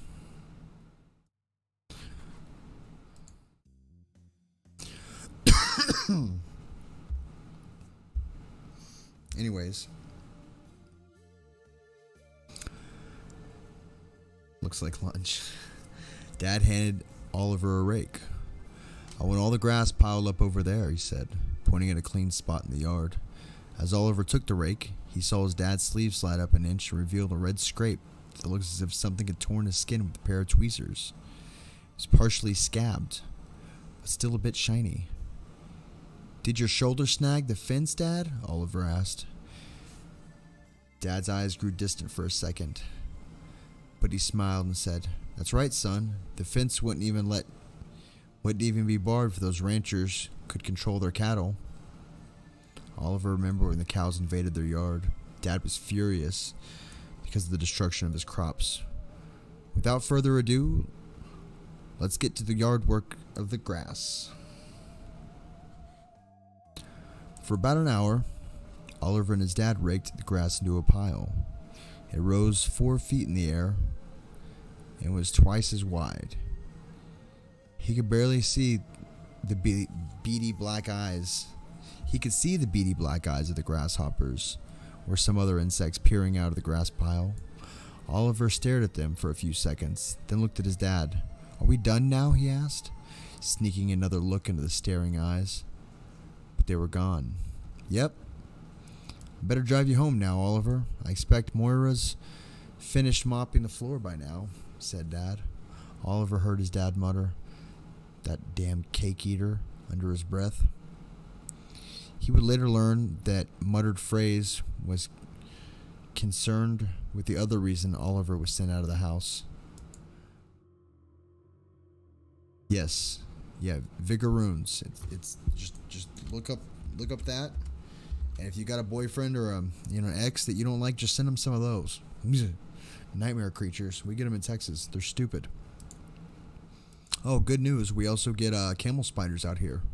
They're little. They're like that big, but they're freaking camel spiders. When Oliver was on his drive home with his dad, Walter came out to greet him. "Hiya, Sonny," said Walter, ruffling Oliver's hair. "I want you to go away," Oliver thought. He glanced back. Dad hadn't stepped out of the car, and his lips were moving in unspoken curses. "Hello there, Robert," called Walter. Dad forced a pained smile. At least someone shared Oliver's dislike of Walter. Ugly stepdad Walter. 2 days later, Oliver asked his mom if he can go to his dad's for a bit. "You're spending more time with your dad than at school these days," sighed Mom, but she let him go. This time she drove. Today they were picking caterpillars. "Remember, don't squeeze them when you're pulling them from the plants, or they'll vomit green juice all over you," Dad said. He gave Oliver a milk jug and a few inches of water at the bottom. "That's where you'll put them. There's no point in throwing them over the fence now. They're just going to come right back. Fortunately, caterpillars can't swim, so they'll just drop them in the jug and let the water do the work. Got that, Oliver?" But Oliver didn't hear. "Dad," he yelled. A shovel leaning against the shed just wobbled, as if on its own. It fell over, striking Dad across the hip and knocking him to the ground. "Shh," Dad groaned. Oliver just stood there, frozen in shock. He glanced at his dad's hip. God, there was blood. "Dad? Dad, are you okay?" said Oliver, starting to panic. "It's fine, Oliver. I'm just going to put some bandages. It's okay. It doesn't hurt," said Dad, his voice breathless from the pain in his hip. "Now, Oliver, I want you to take this milk jug and find some caterpillars. I'm going to go inside and put some bandages on my hip. Got that? It's okay. I'll be right back. Collect a few caterpillars." He got up and winced. Began limping towards the house. Using the very shovel that hit him as a crutch, Oliver watched him reach for the door and pick up his milk jug. I guess Jason left. He walked to the garden and spotted a fat green tomato hornworm. He picked it up and squeezed it uncontrollably and threw it on the ground as green and yellow fluid sprayed all over his arm. Then he noticed his hands were shaking. Calm down, he thought. Oliver didn't like the blood. "Oh, still here?" "No, you replied to my I saw a little notification from Firefox." He remembered his history teacher saying now Ulysses Grant would grow faint at the sight of blood. That's why Oliver did his report on him. "What's good, Hope?" He shuddered and tried to distract himself from his thoughts as his dad's bleeding out of the bathroom unapplied bandages in hand. Unapplied bandages in hand. I'm going to learn English one day, guys. That day, Mom picked Oliver up and drove Dad to the hospital. He came back later saying that a nerve cluster had been severely damaged by the shovel. He was walking okay, but his leg would erupt into pain when he was overexerted.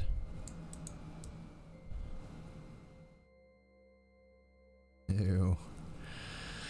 He would need Oliver's help more than usual when tending to his yard. Oliver felt some joys in this, but still wished Dad had never been hurt. After Dad stayed over for dinner, thin-lipped and looking anywhere but at Walter, he got in his car and said goodnight to Oliver, who had followed him out to the door. "Oliver?" Dad said, leaning out of the car with a serious look on his face. "Yeah?" replied Oliver. "Make sure you close your window when you go to sleep tonight." An hour later, Oliver obeyed his dad's command and sealed the window. Replays of the shovel falling entered his dream and something else. The shed was full of moving in all directions at once, like it was covered in thousands of black red ants. It was an optical illusion that hurt his head and woke him up. He went back to sleep, though. Just as Dad predicted, Oliver was helping him with work much more often. Oliver began to forget the incident and enjoyed himself over the next few months, until it became apparent that his mom was pregnant. "Isn't it great that you're going to finally have a little sibling? It's still a bit early for the ultrasound, but I hope it's a sister," Mom told him. Oliver felt that he already had to dislike this unborn baby, knowing it was Walter whose genes it would inherit.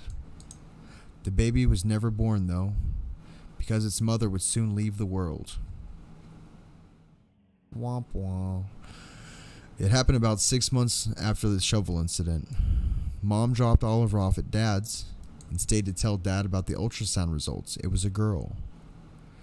He was nowhere to be found, at least in his house. She and Oliver tried opening the bedroom door after their knocks and calls went unanswered. After some difficulty, it swung open to reveal a strange sight. All of the windows were closed, deadbolted, and sealed with putty. Borax was literally everywhere. The floor and shelves were coated in it. The bedposts were smeared with Vaseline. Bottles of bug spray outnumbered the tins, piled in the dresser. Looking down, Oliver saw the door had been taped from the wall to the floor, hence the difficulty opening it.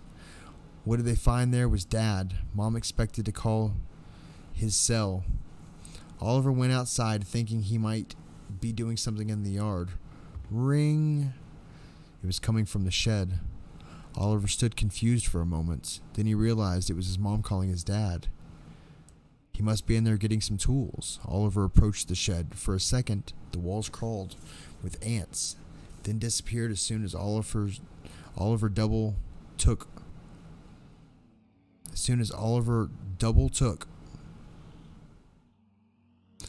Though before he could call his dad, "Oliver, don't come in." "Dad?" said Oliver. "Why not?" "Just go get Mom. Tell her to call the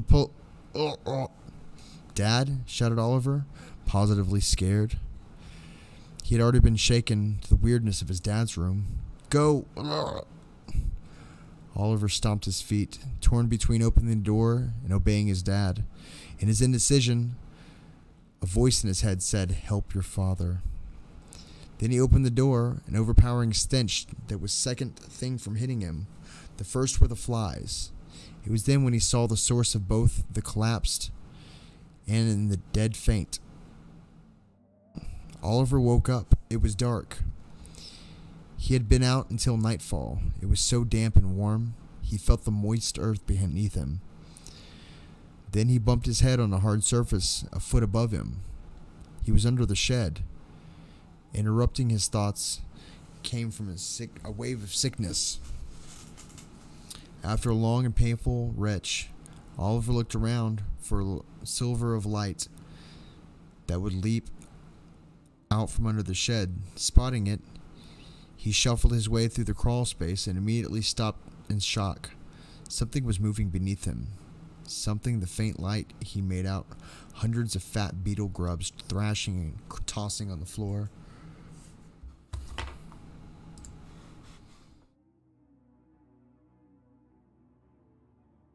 What the crap? Hang on. Thank you very much, Hope. You totally didn't have to do that. You guys are going to drive me crazy today. Y'all know that? Thank you very, very much. I appreciate that, Hope.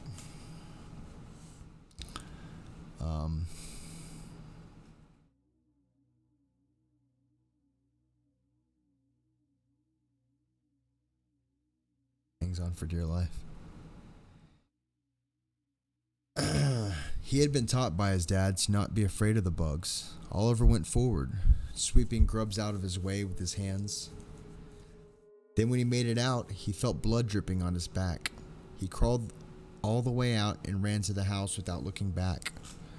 What he had seen in the shed, Oliver still felt sick to the stomach as he opened the back door, calling for his mom, his voice distant and unless useless. But Mom answered. Oliver, where are you? She walked in the kitchen and stopped, mouth gaping. Oliver realized he must be covered in squishy bodies of June beetle larvae. What is all that blood on your back from? She asked. It's Dad, replied Oliver faintly. Call 911, he's... Mom didn't pause to ask questions. She got on the phone and began quickly dial the police station.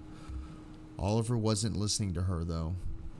He saw his dad lying in the shed, blood spilling on the floor. He was absolutely covered in insects. Flies, carrion beetles and worms, even caterpillars and grasshoppers, and shield bugs. A few inches of skin that were exposed had nails, screws, and various hand tools stuck deep into his flesh. Oliver? It was Mom. She's still holding the floor. What happened? Dad's hurt and bleeding. There were a lot of maggots. I think Dad's dead. Oliver whimpered to his mom's shoulder. Where, Oliver, where? Asked Mom, her voice slightly shrill. In the shed, don't go in there, came Oliver's muffled voice. It was as if Mom couldn't hear the last part. She opened the back door and tore down the yard, ignoring the pain in her swollen belly. She had reached the shed and flung the door open. The resulting heart attack would prove to be fatal in the next few days of hospitalization. Oliver didn't see what happened, though. He was in the kitchen, updating the police on the phone. Mom abandoned. He could barely hear what he was saying.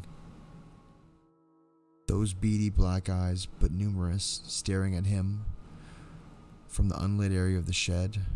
When the police arrived, they took Mom to the hospital and Dad to the morgue.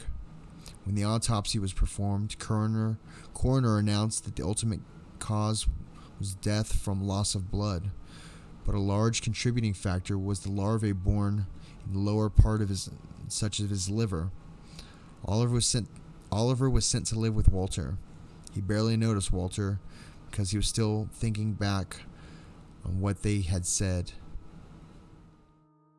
That the killer had left no footprints or fingerprints, let alone a message. Oliver understood, though, Dad was the message.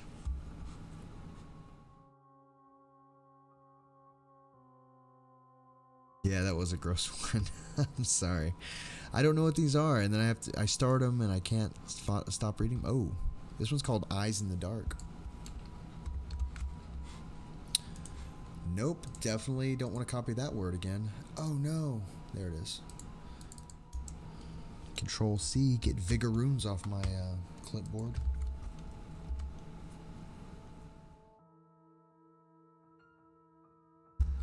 Yeah, Dad was the message.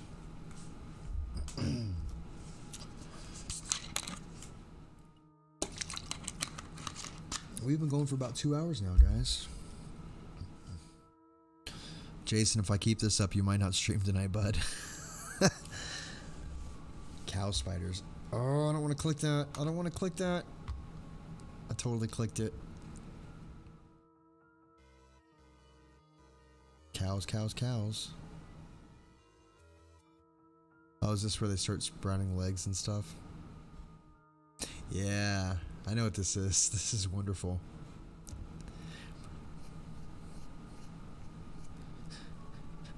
All the cows. Now they're bending their arms and legs.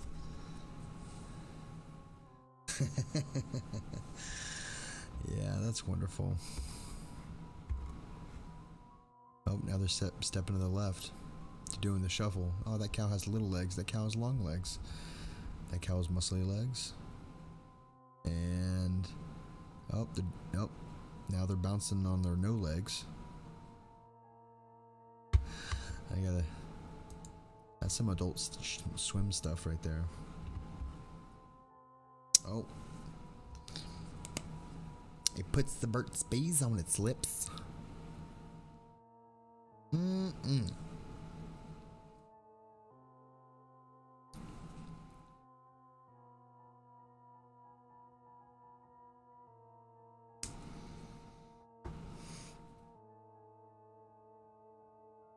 Cows can get bot flies, and so can people. That always creeps me. Yeah, I like those videos. I don't know why, but I do. That's why I subscribe to r/popping. Eyes in the Dark. I think I posted that. Yeah, there it is. The deep black ocean. I've always been both fascinated and afraid of it. Fascinated in the way that sometimes look things up about it and its creatures on Google or YouTube. Afraid in the way that I'll never ever hope to be down there myself. I'm talking about the real depths here. I've snorkeled on vacation before, and I've dove before. That was no big deal. But those pitch black depths just scare me. Heck, swimming while I can't see the bottom really unnerves me. And can you really blame me? Imagine being down there, the pitch black depths, where no light of the sun comes. It's just you in your diving suit and a cable attached to your boat hundreds, sometimes even thousands of meters above you. You can't see a single thing. It's all black and quiet around you. Yet there could be something huge and monstrous just right behind you. Colossal squid can grow up more than 45 feet and have been known able to even injure sperm whales. They live at depths of 2.2 kilometers. Imagine one of those beasts swimming just beside you, its tentacles ready to constrict you, yet you don't see a single thing. Who is there to say there's nothing even bigger down there? Ever heard of the Bloop? An extremely low frequency underwater sound recorded by NOAA. We already heard about the Bloop earlier. When they were trying to locate Soviet submarines, its true nature is unknown, as many scientists have puzzled over it, but the structure of the sound heavily implies it was made by a creature. The sound was also several hundred times louder than a cry of a blue whale, the world's largest known animal. This means the creature itself has to be larger than the krill-eating giant. Now imagine one of these guys swimming around you. Imagine suddenly seeing rows of enormous, razor-sharp fangs appear all around you, ready to crush you, or a huge, pitch-black eye suddenly appearing before you, gazing at you with that animalistic coldness, and coming to the one primal conclusion: prey. What's up, Nas? How you doing, buddy? He's one of my old guild mates from Lord's Mobile. Oh, jeez.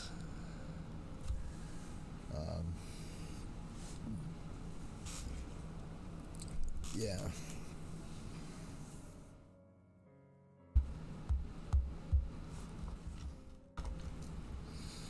This is what I'm doing now instead of playing that game. Do you do anything else tonight besides reading more creepy stories? Probably not. I'll probably just read. Is that a problem?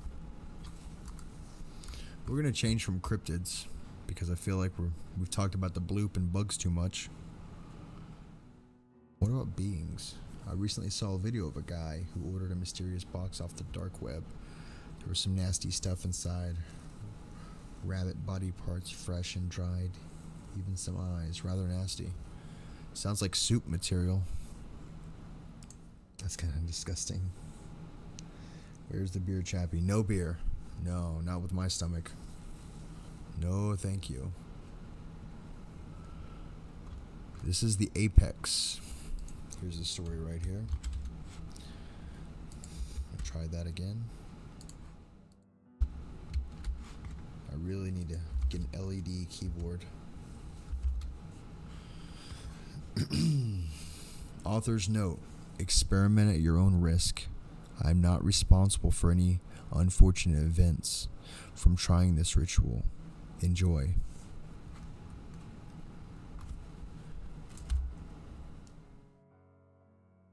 For this ritual to work, you may gain a prize, much worth. You need a small bag of some sort and a close group of friends or a friend you can trust.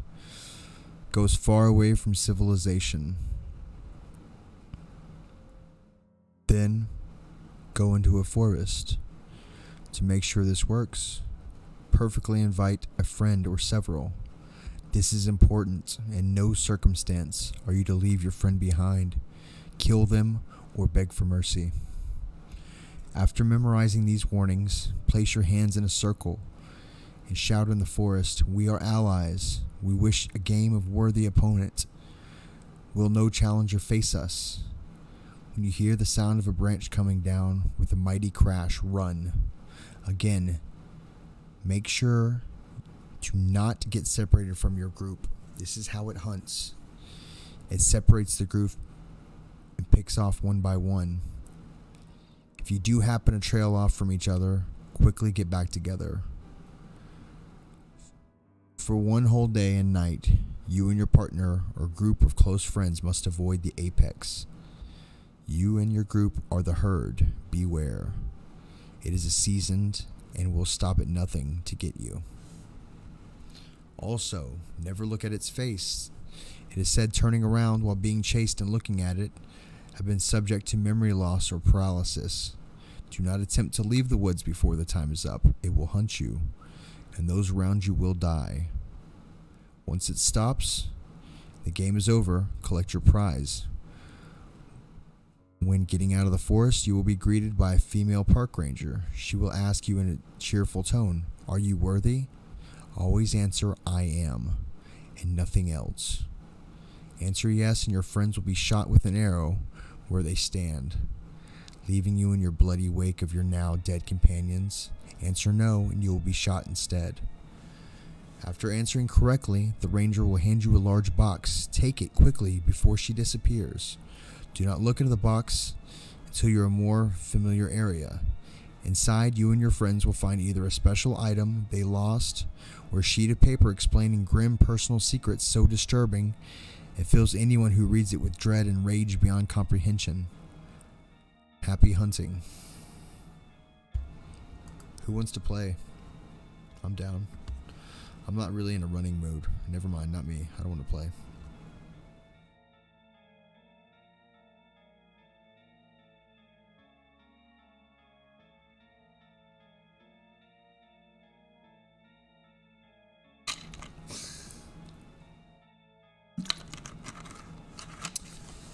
The fart doctor, everybody. He's got a PhD in stinkology.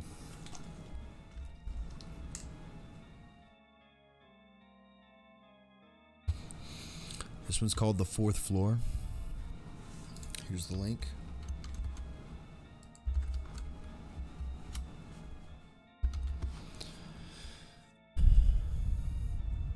In the apartment complex where I now live, there's a story about a girl who lived in one of the buildings.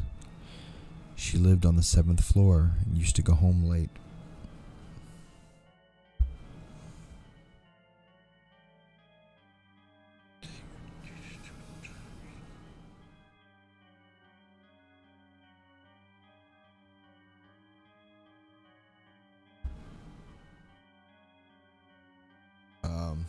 Yeah, I'll see if I can take care of it a little bit, buddy. Let me see. Let me see if I can take care of it now.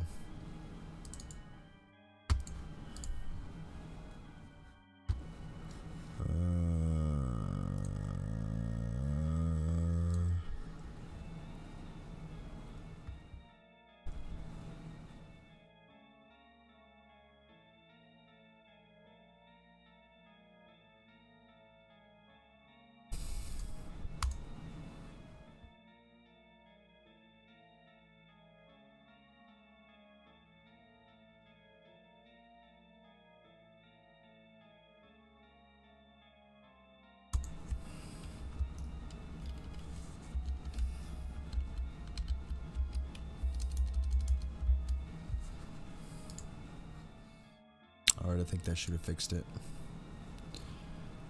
Dangerous, you're gonna have to let me know, buddy.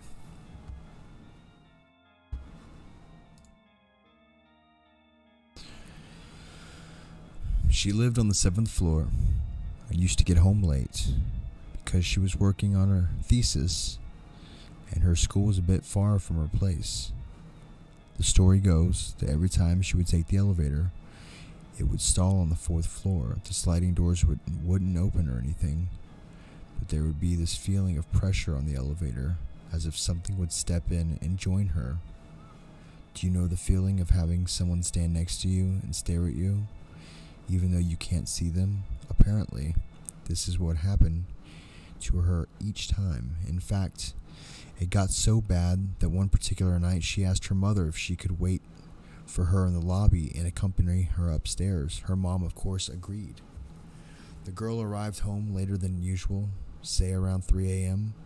Thankfully, her mother was in the lobby waiting for her as she promised. They entered the elevator together, and when the elevator paused on the 4th floor, the girl looked to her mother and said, "You see what I mean? It always happens." The older woman, in effect, to comfort her daughter, wrapped her arm around her shoulder and leaned in right before whispering, "Do I really look like your mother?" The next day, they found the slump form of a girl in the elevator, alone. She was dead. There was no marks on the body, and her face looked of pure horror.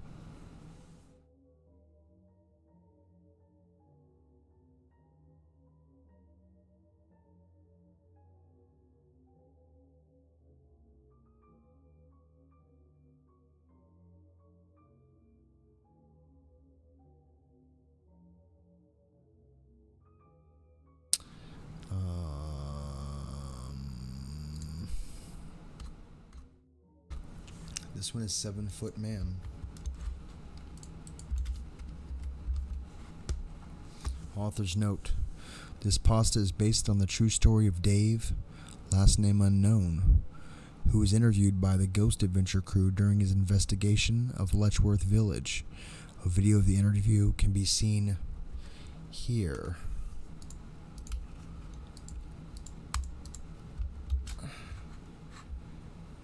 Yeah. Can be seen there. This is called 7-Foot Man. I don't exactly remember why I kept going back there. Letchworth Village. I don't know if I was the thrill of being someplace rumored to be haunted, or maybe something was taking me back. Either way, what I saw couldn't be erased from my memory, so it doesn't matter. It was around early 2009. YouTube message.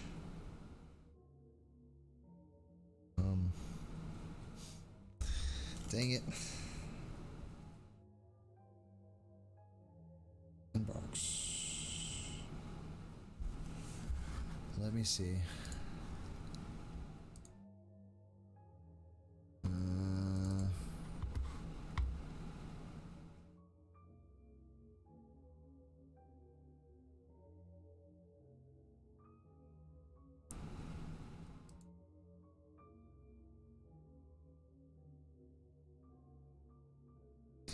Give me a second, guys.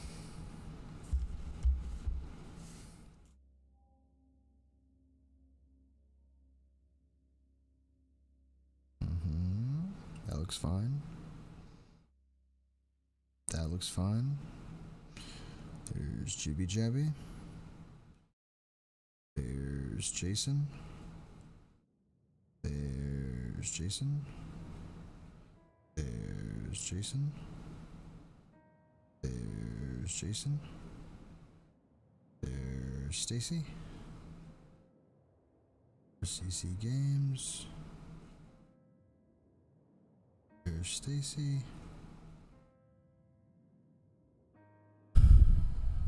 Pip. Jib Jab. I think it's good to go now, bud.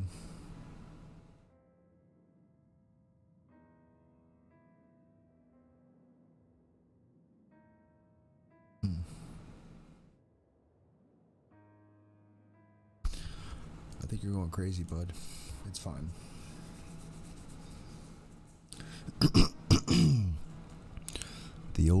building with vines growing off the side was just 30 feet away from me. I climbed out of the bush I was hiding in to get it closer to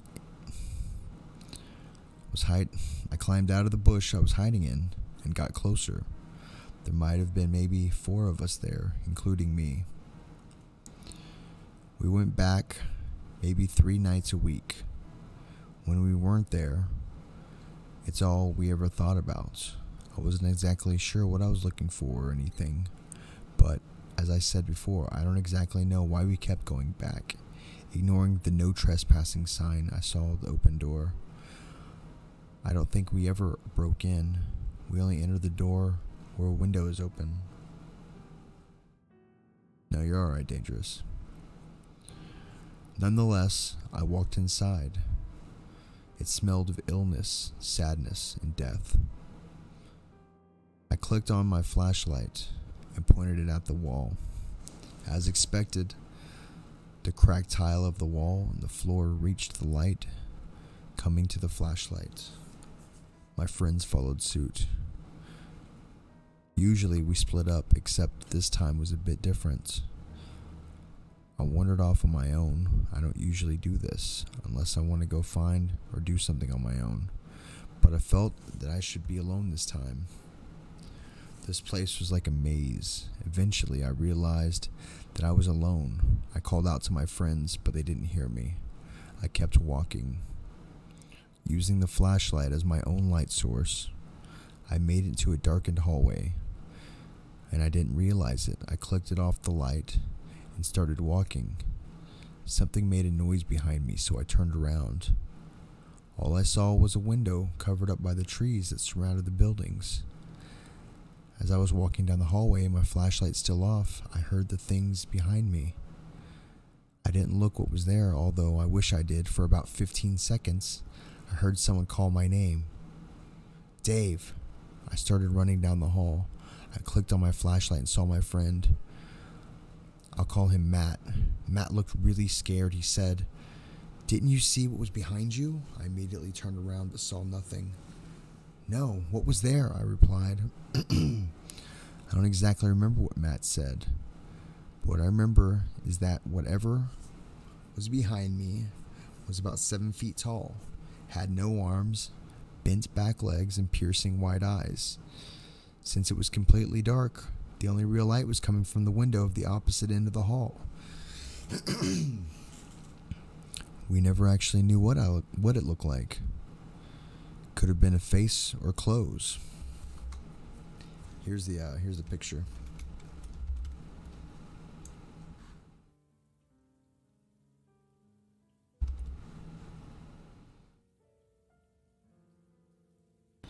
And here's the other picture.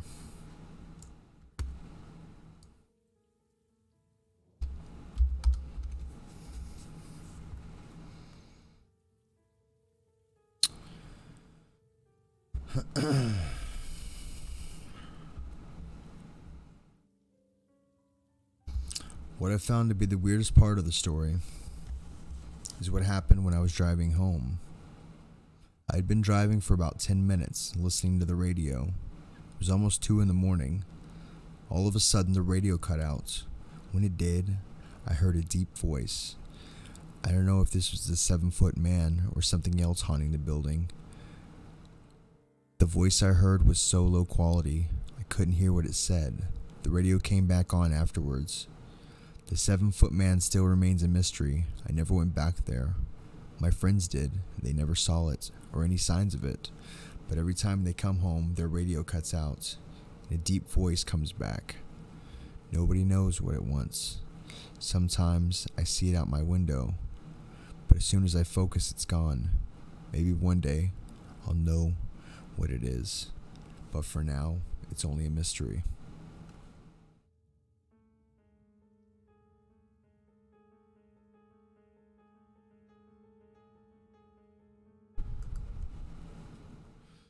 We're going to take a quick break, guys, if that's fine with y'all. I mean, if not, too bad. We still got 11 people in here. We got up to like almost 20 a minute ago, but oh well. But I'm gonna go use the restroom.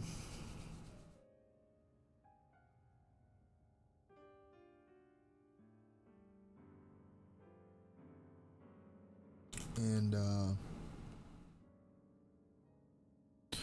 yeah. Oh, I'm surprised that Allegra's. Oh, that's Allegra. That was stupid. I took Allegra. I didn't need Allegra. Fucking retard. Why was I thinking that was heartburn medicine? I need freaking heartburn medicine. It's around here somewhere. But alright. I'll BRB and stuff. If you wanna hang with me. I'll be right back.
Hey guys, what's going on?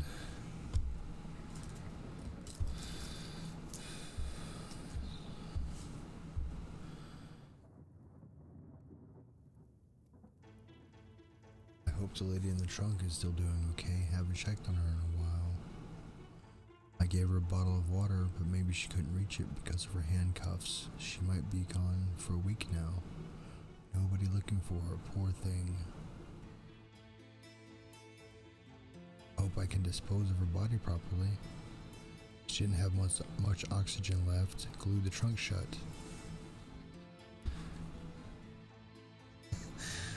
Oh, Pip. Ruining your car like that. Shaking my head.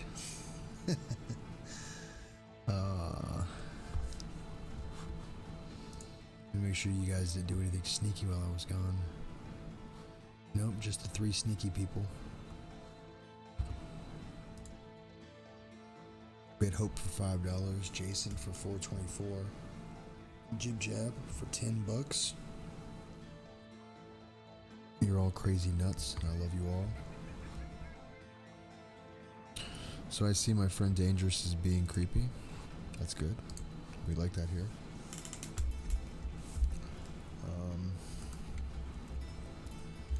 Let's go to... I'll let you guys pick a story this time. Let's try this again.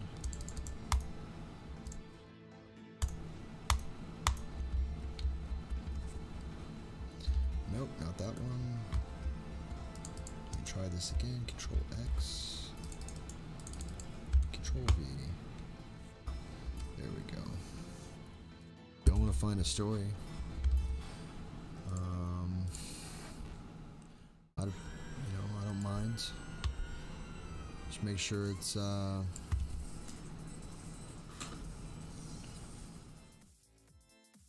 read us the Bible.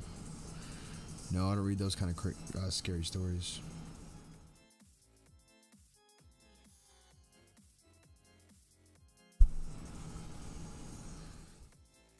David the Mind Reader. If I read the Bible like this while doing the Burt's Bees voice, while putting Burt's Bees on my lips at the same time, maybe I could. That Burt's Bees. Loves my Burt's Bees. It's got little bees on it. You can't see them, but I do. I'm really not liking this song.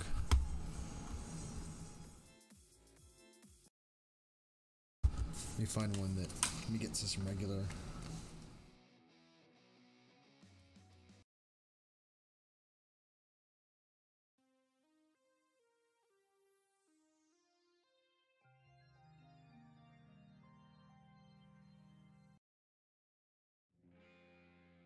It's all rock music now.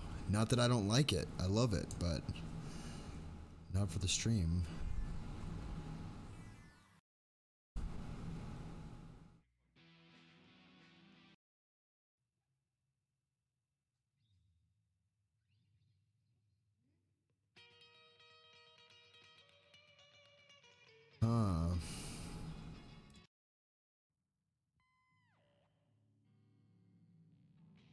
Chiptune, I'm afraid to.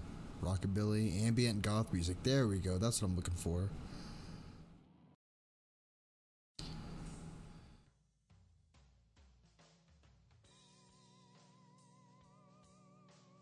Yeah, that's just gonna have to work for now. There's a lot of ambient goth. Metal goth.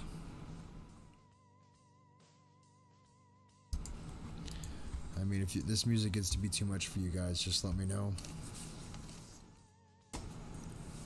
I really should work on the creepy the creepy sounds better.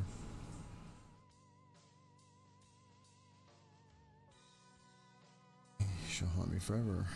Makes me think of that other guy I met. Didn't end well for him. I took his money because that's all I care about.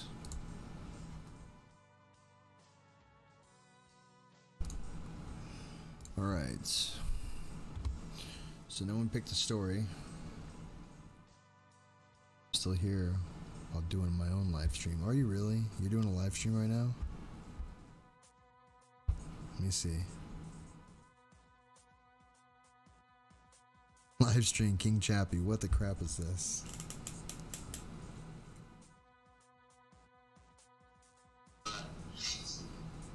Chappy, I'm still watching Chappy's live stream while I'm doing my live stream.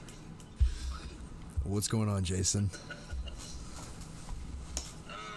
It's funny, doing a live stream while watching Chappy's live stream, it's just weird. Like, I'm not even responding to anyone on my stream, just watching Chappy. So I'm talking to. It should be the new live stream we both do on where we just talk to each other and forget what anyone else is saying. I'm talking to Jason through his stream, to his stream, through my camera and mic. Let's see if he can reply.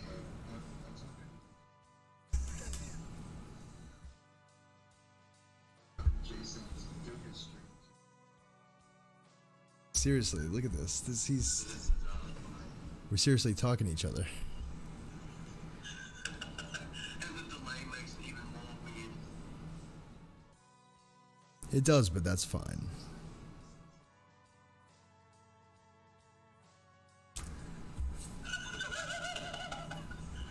I don't know why I'm finding this so funny. I mean, it just is, because we're both streaming at the same time and we can talk to each other. Wow, what a massive delay that is. It's like a 15-second delay. Like a 15-second delay? We're both streaming at the same time, we can talk to each other. And because we're both crazy, it just makes it that much more awesome. 15-second delay. Yeah, I said that. I said the 15-second delay as soon as you said 15-second delay to see what the delay was. This is so weird. This should be the new way of streaming.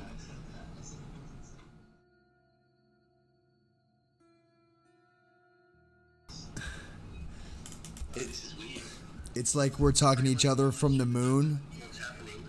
Like you're on Earth and I'm on the moon or something. Funny. I didn't say funny properly. It's like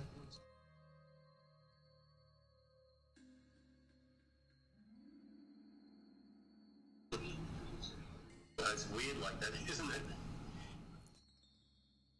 How's everybody doing at Jason's live stream? I'm just I guess I can end my stream and go head over and watch him.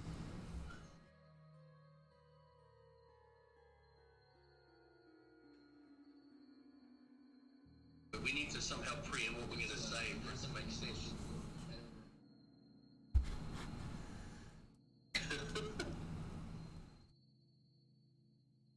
Oh jeez, this is kind of funny. Now I can hear myself. Holy hell. I sound like a real Aussie, don't I? Yeah. Mum can get to see me, eh?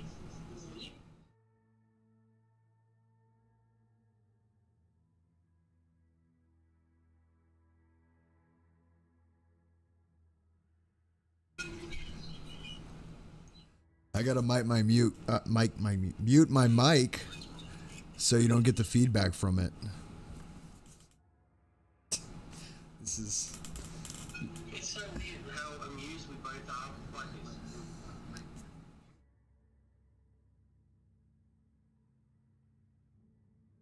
this. I just showed everybody. Streaming Oh yeah, but it's way too delayed. each other. This is the future, though. Oh my god, what happened to my face? I look like Mr. Potato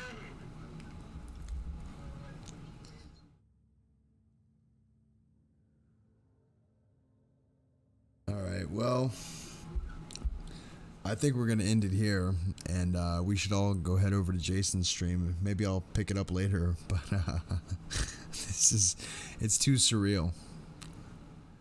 Stream together with Google Hangouts. Oh, can you? I haven't looked into that. We'll have to look into that later when we're offline. That'd be really cool. Maybe we can do I could tell a creepy story and he makes a creepy recipe. But yeah, so we're gonna end the stream here, guys. If y'all want to head over to Jason's stream, I can post his link in the chat. Most of you should know him I do believe you're all subscribed to him. Here we go. And I think a lot of you are already in there still already. So there we go. We're going to do that. And I'll see you guys later. I'll see you all on the stream. Peace.